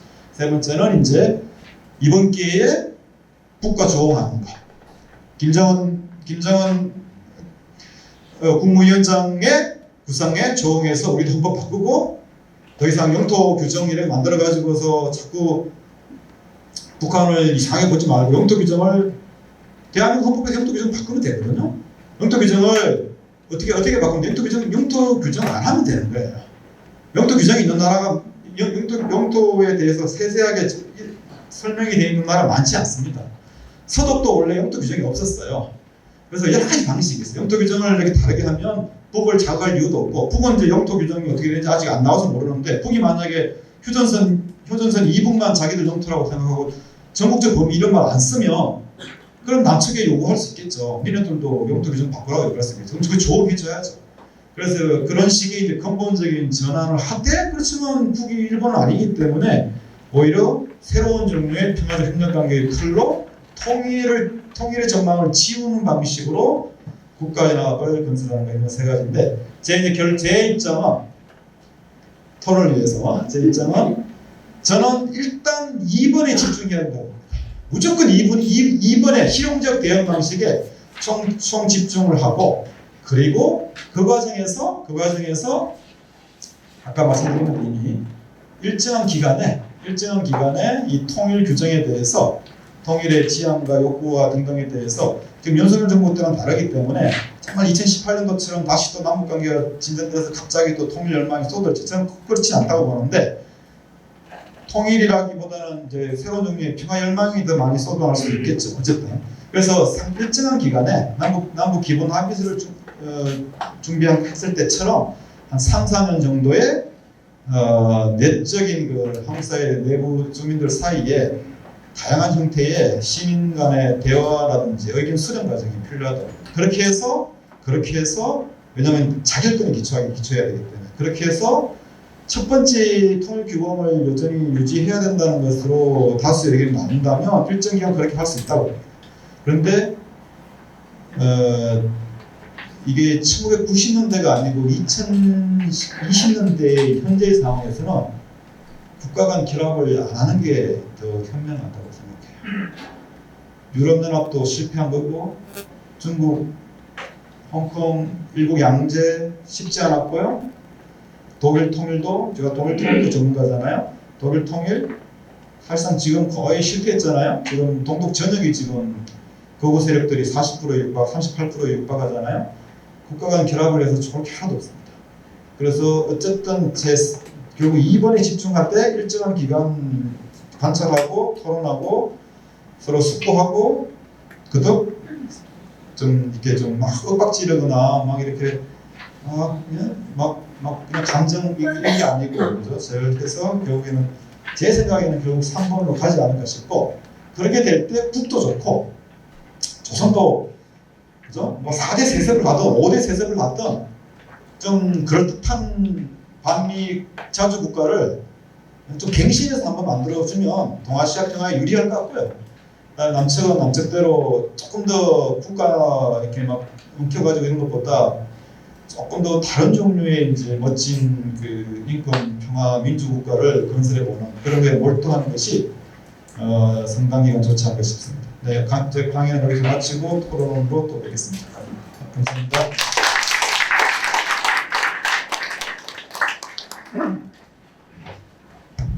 좋은 말씀 잘 들었습니다. 혹시 질문이나 토론 발언하실 선생님 계십니까? 자, 예. 아까 그 71년도에 동독이 그 통일을 갖다가 포기하는 그 정책으로 전환을 했다는 게 그 전에 동독에 무슨 문제가 있어가지고 통일을 잘하겠다는 것을 선언했는지 그 이유가 나죠. 두 번째 질문은 약간 좀 웃을 수도 있는데 이재명 정부가 왜 정동영 장관을 통일부 장관으로 내렸는지 그리고 무슨 특징이 있는지 두 가지를 좀 네, 그 두 번째 질문은 뭐 제가 모른다는 걸 알고 선생님이 질문하신 것 같은데 뭐 저는 모르겠고요. 근데 이제 그냥 추측은 저도 그걸 들었을 때 왜 이렇게 옛날 분을 이렇게 세워질지 제 생각에는 이제 실용적인 접근 때문에 그런 것 같아요. 뭔가 이렇게 그 실용적인 접근은 뭐냐면 이제 그런 거죠. 상대를 잘 알면 상대랑 대화가 굉장히 좋아요.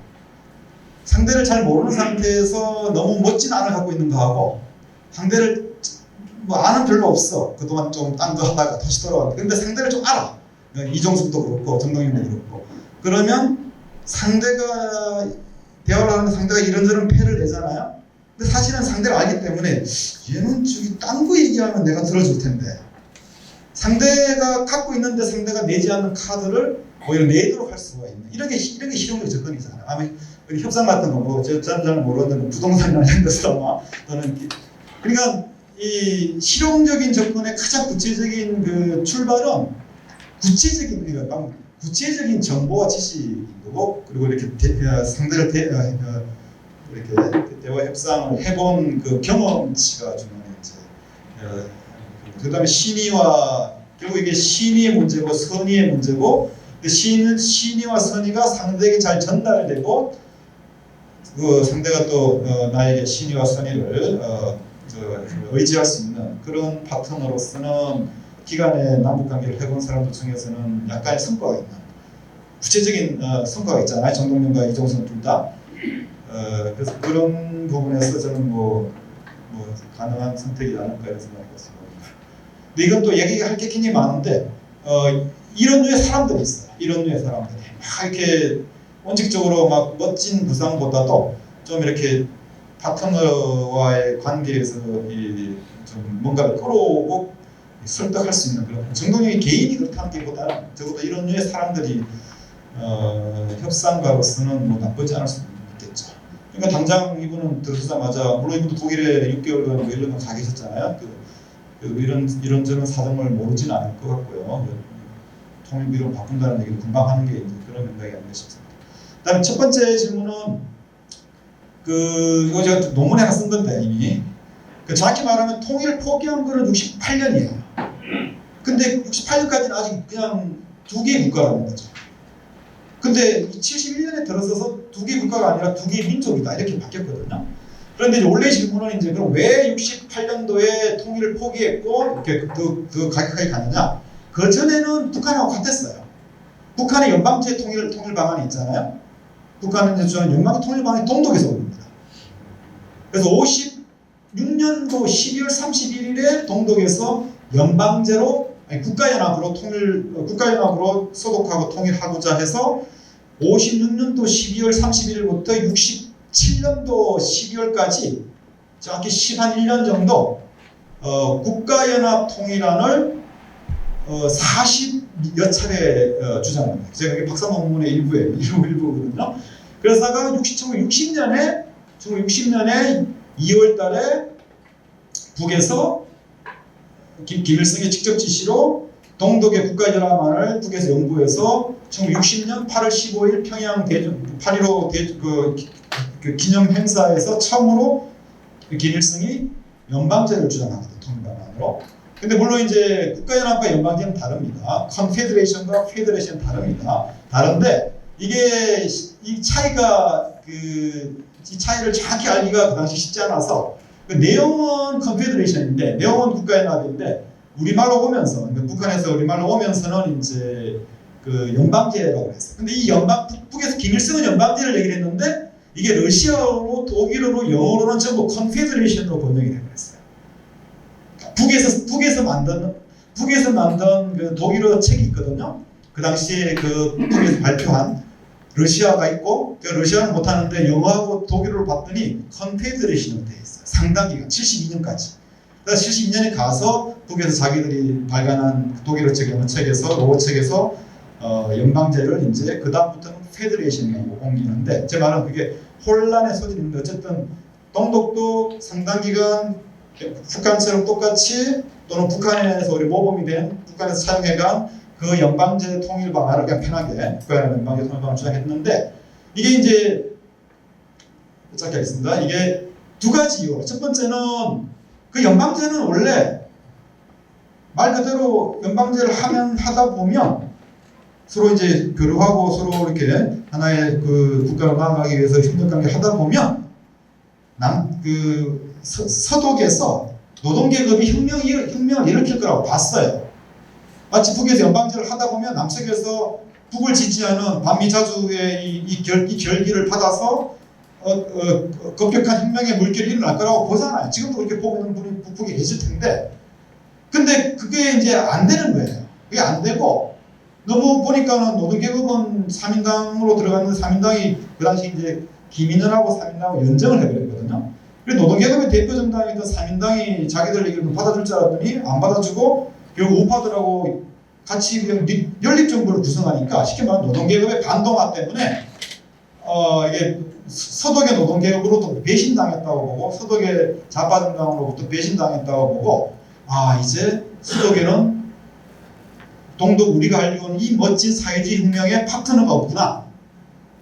서독에 우리의 파트너가 없다라고 하는 현실적인 인식이에요. 강경적으로 그래요. 내용적으로는 아까 말씀드린 것처럼 내용적으로는 서독과 동독의 격차가 점점 더 이제 심해지니까 동서독 사이의 통일이라는 논의가 계속 있다면 동독의 자립적인 독자적 발전을 방해할 거라고 보죠. 그러니까 사실 그것도 지금 북의 상황과 굉장히 유사하다고 좀 볼 수 있는 거죠. 그래서 정리를 하면 그 이상적이고 망상적이고 그들 나름대로 의미가 있다. 그들 나름대로 의미가 있고 여전히 21세기에도 중반 후반부에도 기대할 수 있어요. 뭐 정세가 어떻게 되는 따라서는 이 반미 자주 투쟁에 가지고 있는 그 역사성을 근거해서 서독을 해방시키려고 했던 그 열망이 그 기대가 좌절됐고 이제 사회주의 국가 건설에 사회주의 경제 건설에 좀 더 집중해야 된다는 현실적인 접근으로 바뀐 거죠. 그러려면 맨 먼저 뭘 해야 되냐면 서독과의 관계를 지금 현실 관계는 발전시키되 서독과 통일할 것이라고 하는 그 장기 전망을 버려도록 해야지 동독이 자신의 독자적인 자기 전망을 발전시킬 수 있다고 보고 동독 주민들이 그것에 대한 정체성을 독일이라는 국가로 새로운 정체성을 민족 정체성을 갖는 것이 아니고 이제 우리가 건설해야 될 멋진 동독 국가에 대한 자부심을 갖추자. 이거는 우리가 충분히 지금 눈에 보는 겁니다. 지금 20대, 30대 또는 40대, 50대도 대한민국 정체성이 있잖아요. 대한민국이 아무리 문제가 많아도 뭐 촛불 시위에 대한 정체성 때문에 그렇기도 하고 아니면 삼성 때문에 또 아니면 IT 때문에 아니면 외국 나가보면 한국만큼 뭔가 빠른 한국에 대한 자부심이 있잖아요. K-컬처 어쩌고저쩌고. 그러니까 이제 이렇게 좋은 거를 이렇게 우리 대한민국이 물론 문제 많습니다. 근데 제가 그렇다 생각하는 것이 아니라 대한민국이라는 국가에 대한 자부심과 정체성이 강한 사람들에게 우리 청년들에게 자 우리 북한하고 같이 멋진 한민족 국가 만들어 보자 이렇게 얘기하면 뜬금없는 거죠. 반대로 생각하시면 돼요. 반대로 동독의 지도부나 북한의 지도부는 이제 민족 이렇게 해서 막 이런 게 아니라 미국 몰아내서 막 이렇게 멋진 조선반도의 해방을 그게 되면 좋은데 그게 남쪽에 꼬라지를 보니까 남쪽은 할 생각도 없으니까 그럼 우리라도 멋진 반미자주 멋진 그렇지만 또 잘 사는 멋진 그 조선 민주주의 인민공화국을 만들어 보고 싶지 않겠어요? 그것도 멋진 생각이죠. 그래서 통일 안 하려고 한다 그러면은 존중해야죠. 그리고 멋진데? 해봐. 한 30년 해봐. 우리도 해보고. 그러고 나서도 이제 따로따로 사는 게 좋다 그러면 그럼 더 좋죠. 근데 그게 아니라 그렇게 살아봤는데도 뭔가 자꾸 분단 문제가 우리를 괴롭힌다. 북에서 멋진 사회주의 국가, 멋진 그 김일성 국가 만드는데 분단이 여전히 방해가 된다 그러면 다시 통일을 해봐야 되고. 난 한국도 뭔가 북유럽의 80년대처럼 괜찮은 복지국가 만들고 뭐 인권국가 만들어서 가고 싶은데 이 분단이 여전히 걸리네? 그러면 또 분단 문제 다시 제고해봐야 되는데 지금은 이제 북하고 통일 얘기 안 해서 가는 게 더 좋다고 생각하는 흐름이 있는 거고 북에서도 남측하고 통일 얘기보다는 그건 모르겠고 대신 이제 뭐 평화적 협력관계 하면 좋죠. 그렇지만 어쨌든 독립적이고 독자적인 북의 정체성, 조선민족, 조선국가 조선민주주의 인민공화국의 정체성에 대해서 한번 만들어 보겠다고 하는데 젊은 지도자가 아직 좀 지지해줘야죠. 잘해보라고 후원도 하고 그러려면 우리도 통일 얘기 안 하는 게 좋지 않을까 이게 제 생각입니다. 예. 그 남북 수교론에 대해서 어떤 남북 수교론 얘기 남북 수교요? 남북이 수교해야 된다. 수교? 네. 그러니까 두 개의 국가로 가면 수교를 해서 평화 정착을 해야 된다 이런 얘기도 있는데 여기에서 어떤 근데 제가 그냥 짧게 답을 하는 게 여러분들의 다른 질문들은 남북 수교론은 저는 처음 들어봤는데 남북 수교론은 그게 이제 완전히 조금 전에 말한 대로 헌법이 이제 바뀌는 거죠. 그래서 아까 말한 조선민주인민공화국도 헌법 바꿔서 독자적인 국제법적으로 완전히 인정된 이미 이제 그 유엔 국가이기 때문에 국제법 인정받고 우리도 유엔 회원국이지만 그래도 남측 헌법상으로 인정이 안 됐기 때문에 남측 헌법상으로도 그리고 이제 하여튼 독립적으로 인정된 국가가 되고 그다음에 남측 국적이 다 그렇게 되면 수교를 할 수도 있죠. 근데 수교할 이유가 없죠. 왜냐하면 다른 종류의 합의가 이미 있기 때문에 다른 종류의 합의에 기초해서 다른 종류의 발전터를 만들어야 되는 거죠. 그러니까 수교를 할 이유가 없죠. 왜냐하면 이미 여러 형태의 협의나 합의나 협력의 틀이 과거에도 있었고 지금도 아직 완전히 폐기선언지는 않은 지금 협정들이 그냥 살살 준수가 안 되는 정도지. 그러니까 그것에 기초해서 아까 말한 것처럼 국가연합을 하면 되는 거죠. 국가연합으로. 국가연합은 그 수교라는 것 이상의 의미가 있는 거죠. 이미 상대로 국가를 인정한 상태고 이제 단지 이제 문제는 이제 그 아마 수교를 얘기하는 게 문제는 그럼 남측에서 수교를 했으면 대사관이 와야 되죠, 그죠? 상주 대표부가 아니라 대사관이 와야 되고 뭐 이런 정도의 이제 그걸 말하는 거죠. 그럴 때 이제 그러려면 어쨌든 헌법을 바꿔야 돼요. 헌법이 지금같이 있는 한 이상은 북을 국제법적으로 완전한 주권 국가로 인정할 수는 없기 때문에 헌법상 규정 때문에 그리고 특수관계론을 써더라도 특수관계론은 아까 얘기했던 것을 특수관계를 반영하더라도 상주 대표부까지는 가능한데 상주 대표부로 그러니까 북의 상주 대표부가 서울에 있고 평양에 대한민국 상주 대표부가 있고 실질적으로는 대사관 업무를 하고 영사 업무를 하고 여타가 협력관계 업무를 하고 정치가 오가수직으로 하더라도 이름을 상주 대표부라고 쓸 수밖에 없는 거죠.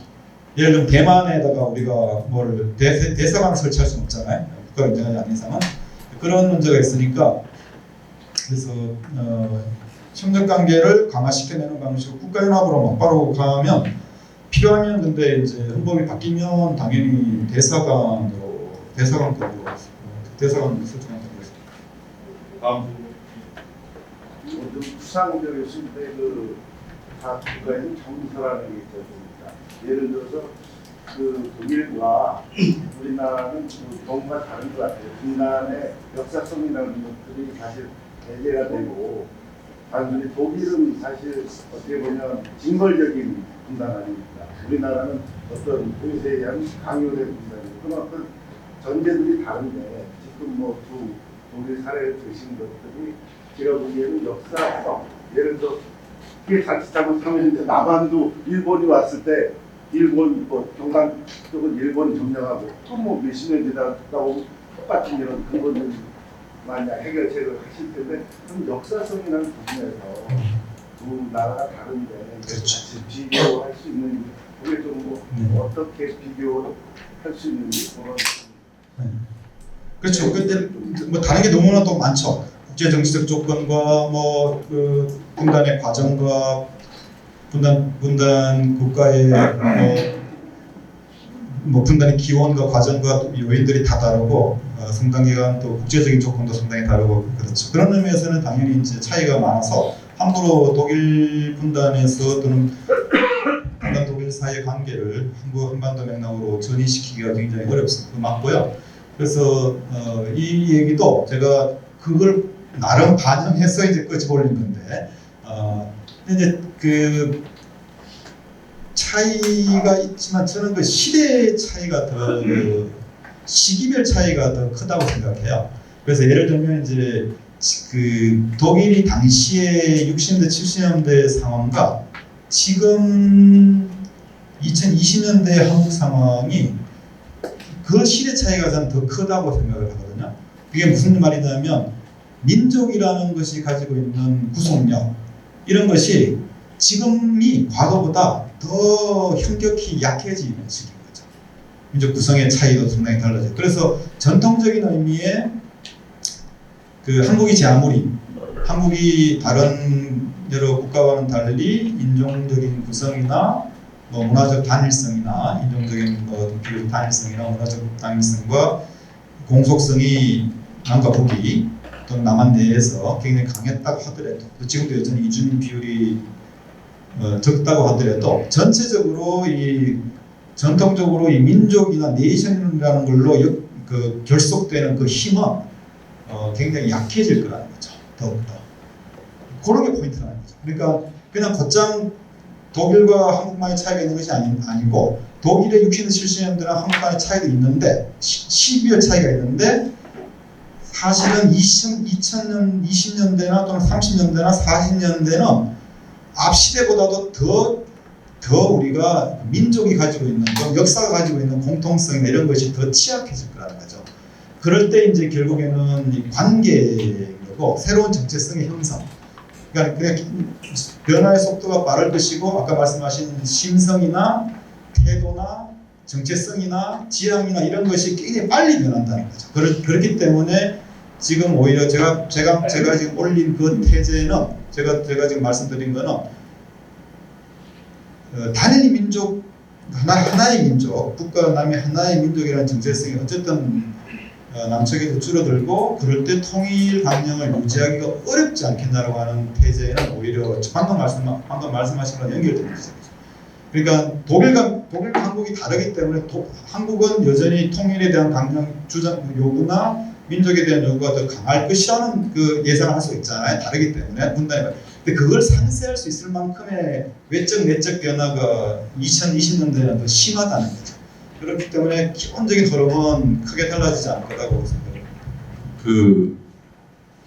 사회자 특권을 좀 이용해서 제가 지금 두 가지를 드리겠습니다.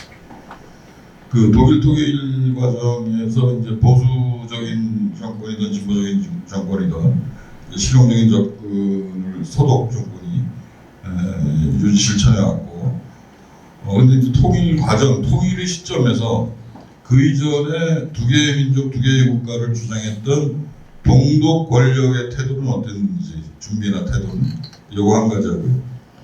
또 하나는 지금 이제 그 상황하고 한국 상황을 좀 대비해 보면 어쨌든 동독 통일에서 가장 큰 힘이 됐던 게 보수 진보를 떠난 그 정권 권력이 어떤 통일에 대한 일관적인 자세였다라고 이제 보여지는데, 지금 이제 북한에서 두 민족 두 국가를 이야기하는 것이 남한 정권이 보수와 진보가 그 통일에 대한 정책 차이가 너무 크기 때문에 그런 어떤 그 대화 협력의 어떤 그 불량 속성,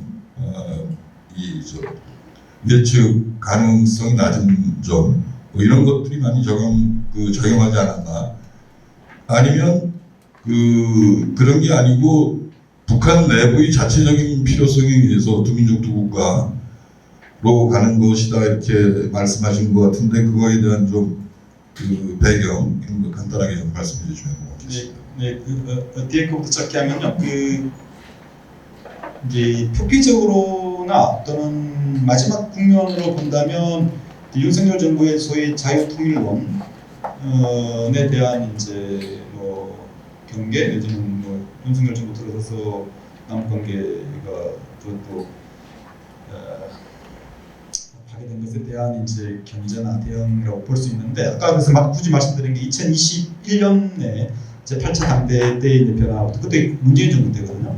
이미 문재인 정부 때 대한민국 겉들어가는 이런 활동이 나왔고, 물론 이제 한편으로는 김정은이 뭐 우리 공화국의 적은 뭐 미국이나 한국이 아니라 뭐 전쟁이다라고 그런 식의 그 말도 있었지만은, 이미 문재인 정부에 대한 실망을 상당히 많이 표현했습니다. 문재인 정부가 말만 많이 했지 약속을 지킨 게 없다라는 게 북의 이제 입장이었고 태도였고, 미국의 족쇄에 잡혀서 할 수 있는 걸 못한 게 사실이라고 보는데, 그런 의미에서 이제 북의 태도의 변화는 뭐 꼭 그 윤석열 정부 내지는 보수 정부에 대한 문제만은 아니고, 남북 관계에서 결과적으로 이게 그 일정한 격리를, 그러니까 거리를 두는 것 이런 것이 좀 필요하다고 본 거고, 그래서 남에 의존하거나 남과 협력해서 북의 어떤 장기 전망을 갖는 것 자체에 대한 이제 그거 같아요. 그래서 이제는 좀 이제 앞으로 물론 이제 남북 관계 또 새로 평화 협력 관계를 발전시킨다고 하더라도 자꾸 이렇게 뭐 접경지에서 뭐 고속도로 놓고 철도 놓고 그래서 뭐 이렇게 이런 구상보다는 좀 다른 종류의 구상이 나올 가능성이 좀 있지 않을까 싶습니다. 그래서 어쨌든 진보 보수 내지는 민주당 정부와 그 국민의힘 정권 간에 대한 태도에 있어서는 북이 당연히 차이가 있을 거라고 보고, 또 당연히 남측에서 의미 있는 그 시도도 진행될 거라고 보는데, 그거는 이제 평화적 협력 관계를 발전하는 데는 기여하겠죠.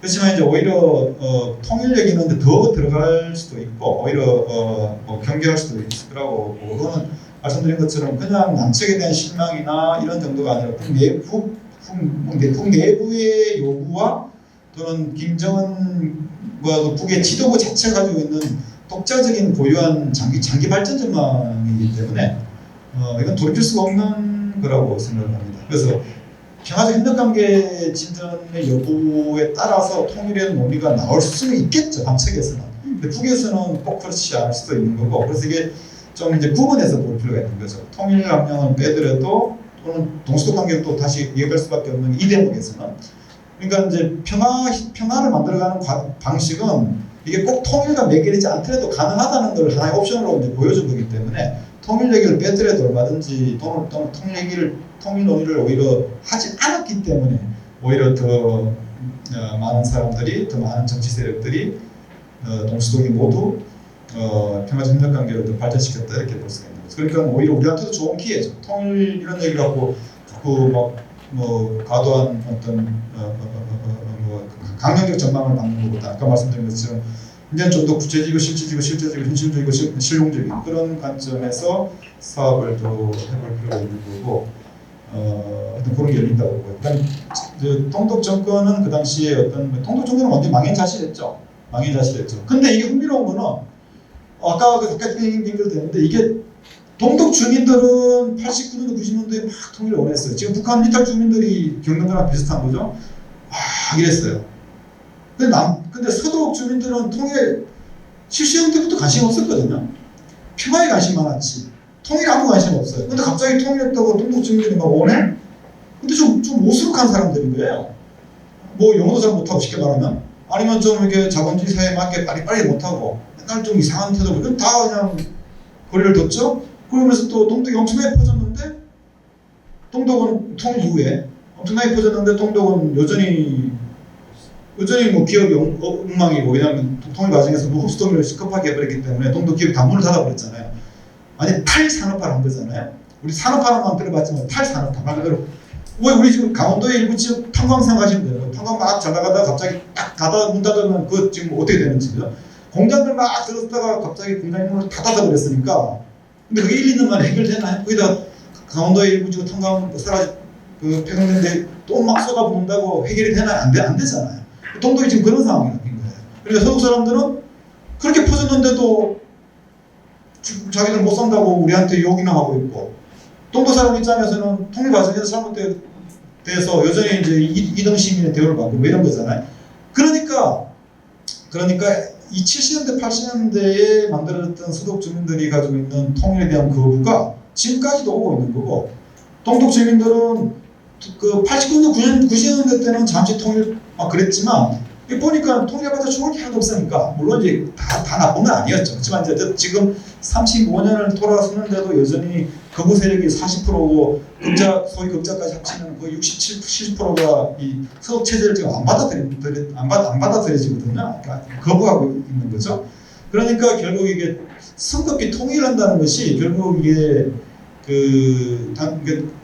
정권의 지도자들의 의식적으로 아주 간단히 얘기하면 70년대 80년대 정권의 지도자가 공산주의 정권이 강제하려고 했던 그 동독 정체성이 70년대 80년대는 안 만들어졌는데 오히려 그건 없는 상태에서 통일 이후에 갑자기 동독 정체성이 만들어진 거예요. 동독 주민들은 자기들 동독 사람이라고 생각하거든요. 70년대 80년대는 경제적으로 어렵고 정책으로 갔다 하니까 우리가 동독 사람이 한데 자꾸 또 당 지도부가 동독 민족 의식을 가지라 그러니까 가지고 싶은데 서독하고 또 잘 지내다 보니까 서독하고도 가고 싶고 또 우리가 분단을 극복하면 독일 서독처럼 잘 살 거 아닌가라는 생각을 하기 때문에 오히려 또 단일한 독일인에 대한 정체성이 남아있다고요. 근데 오히려 공산주의 정권자들이 만들고자 했던 그 동독 민족 정체성이 지금 북이 말하는 것처럼 김정은이 만들고 싶은 지금 조선민주주의 인민공화국 정체성 또는 그쪽식으로 얘기하면 김일성 민족 정체성 또는 우리 국가 제일주의라고 하는 우리 국가 제일주의 의식이 북한 주민들이 지금 얼마나 있는지는 모르겠는데 오히려 이제 통일되고 나서 남쪽에서 막 이렇게 구박하고 탄압하고 혐오하고 배제하면 더 생길 가능성이 있는데 그만큼 이게 통일이라는 게 이게 단순히 정치의 뭐 경제 제도의 통합을 넘어서는 지평이 있기 때문에 그래서 어렵다는 거죠. 그래서 통일을 함부로 이렇게 얘기하기가 어려웠다는 것을 확인하고 그게 바로 70년대, 60년대는 그런 걸 잘 몰랐어요. 근데 지금 2000년대 되니까 사람들의 삶이 굉장히 단일한 것처럼 보이는데 실제로는 굉장히 그 일상이나 경험이나 기억이나 이런 것에 의해서 영향을 너무 많이 받아서 정체성을 새롭게 의식을 만들기도 굉장히 어렵고 서로 이렇게 이질성을 더 많이 경험하는 거죠. 그래서 이 통일에 대한 논의가 전통적인 전통적인 관점에서 민족의 단일성이나 문화의 독립성이나 역사의 어떤 공속성, 아까 역사 말씀 역사의 공속성으로 형성되는 것이 아니고 새로 평화적 협력관계를 하면 이제 한국 주민과 북한 주민이 이렇게 만날 수 있잖아요. 그러다 보면 새롭게 뭔가 결속 의식이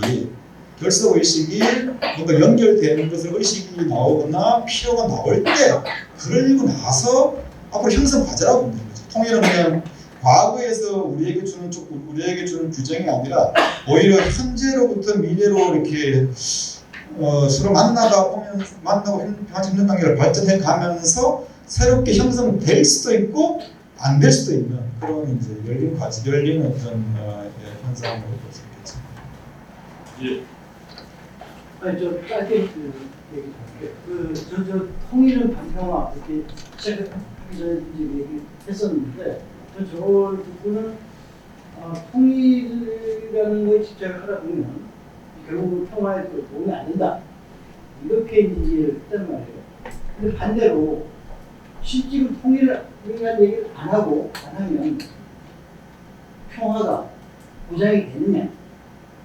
그 구체적인 것은 이제 이 상대적인 부분이 있지 않습니까? 동북아 질서, 정세도 영향을 줄 것이고 북한의 체제라는 특수화 체제를 갖고 있는 영향, 또 우리 여기서 근본적 방향 전환을 위해서 이제 개헌이라든가 이걸 통한 변화를 저도 동의하는데 여기서 나타나는 우리 사회 내부의 여러 가지 반발, 문화적인 충돌 이런 부분은 어떻게 보시는 거예요? 그러니까 이제 상대가 통일을 하는 당사자는 이제 북이잖아요. 북이 어쨌든 지도부는 통일을 안 한다고 그랬어요.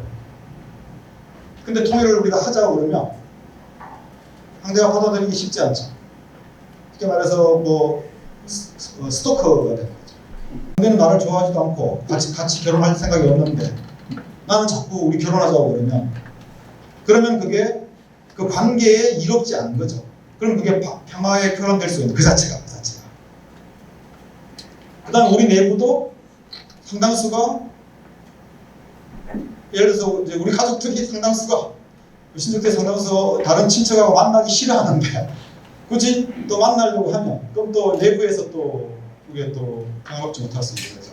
그러니까 이제 그런 이제 변화된 현실 한반도에서 비내셔널라이제이션 북의 민족화가 진행되고 있는 현실이 있기 때문에 그 상태를 염두에 두지 않고 통일을 얘기하면 그러면은 그거는 반평화일 수 있다고 생각해요.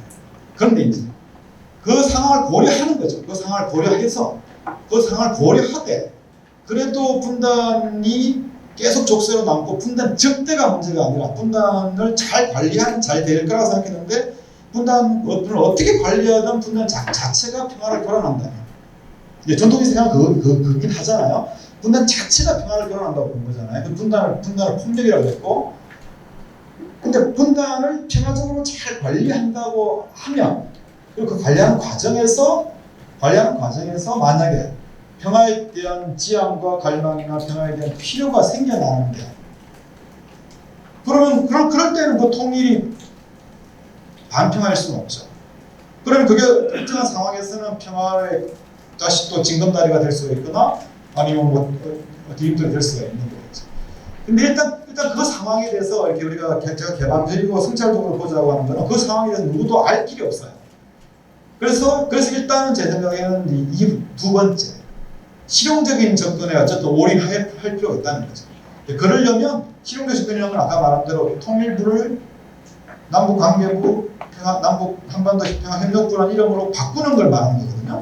그러니까 구체적으로 이제 정책을 하나 얘기한다면 그 외에도 몇 가지 있지만 그러면 이제 그걸 우선시하고 그걸 중심적으로 하면서 방금 말씀하신 것처럼 북의 대역도 봐야 되고 북의 지도부의 또 입장도 봐야 되고 북의 주민들의 변화도 알 수 있으면 알아야 되고 남측의 우리 주민들 사이에 생겨나는 미디엄과 혼란과 혼재 상황이 어떤 식으로 소통 가능하게 조정 가능하게 타협 가능하게 나오는지를 보고서 그때 돼서 통일 논의를 다시 할 필요가 있는 거죠. 그럼에도 불구하고 여전히 통일 기본이 필요하면 하되 헌법을 다른 식으로 바꿔야 될 수 있겠죠. 헌법의 통일 규정은 이들은 두더라도 더 평화 지향적으로 만들려면 영토 규정 바꾸는 게 맞죠.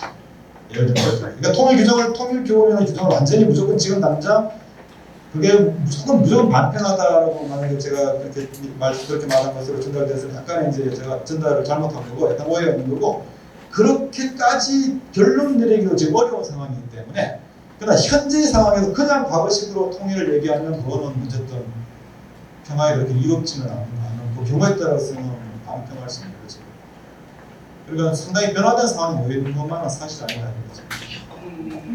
현 시점에서 현 정부가 바뀐 상태에서 지금 교수님 말씀하시는 건 중앙정부에서의 어떤 남북관계가 이런 쪽의 어떤 바뀌어야 되는데 우리의 입장에서 강원도의 입장에서 그럼 우리 지방정부에서 할 수 있는 게 이렇게 크게 제한되는 것도 있고 반대? 여태까지 교수님이 생각하시는 강원도에서 이렇게 통일 정책을 하셨으니까 강원도의 뭐 어떤 통일 정책에 대한 방안, 요구사항 그렇죠. 이런 부분에 대해서 좀 교수님이 생각하시는 그렇죠. 바로 이제 만약에 통일이 규범이나 통일에 대한 요구가 이 부분이 이제 뒤로 물러진다 치면 평화적 협력 관계를 해서 열릴 수 있는 게 이제 더 본격화되는 거죠.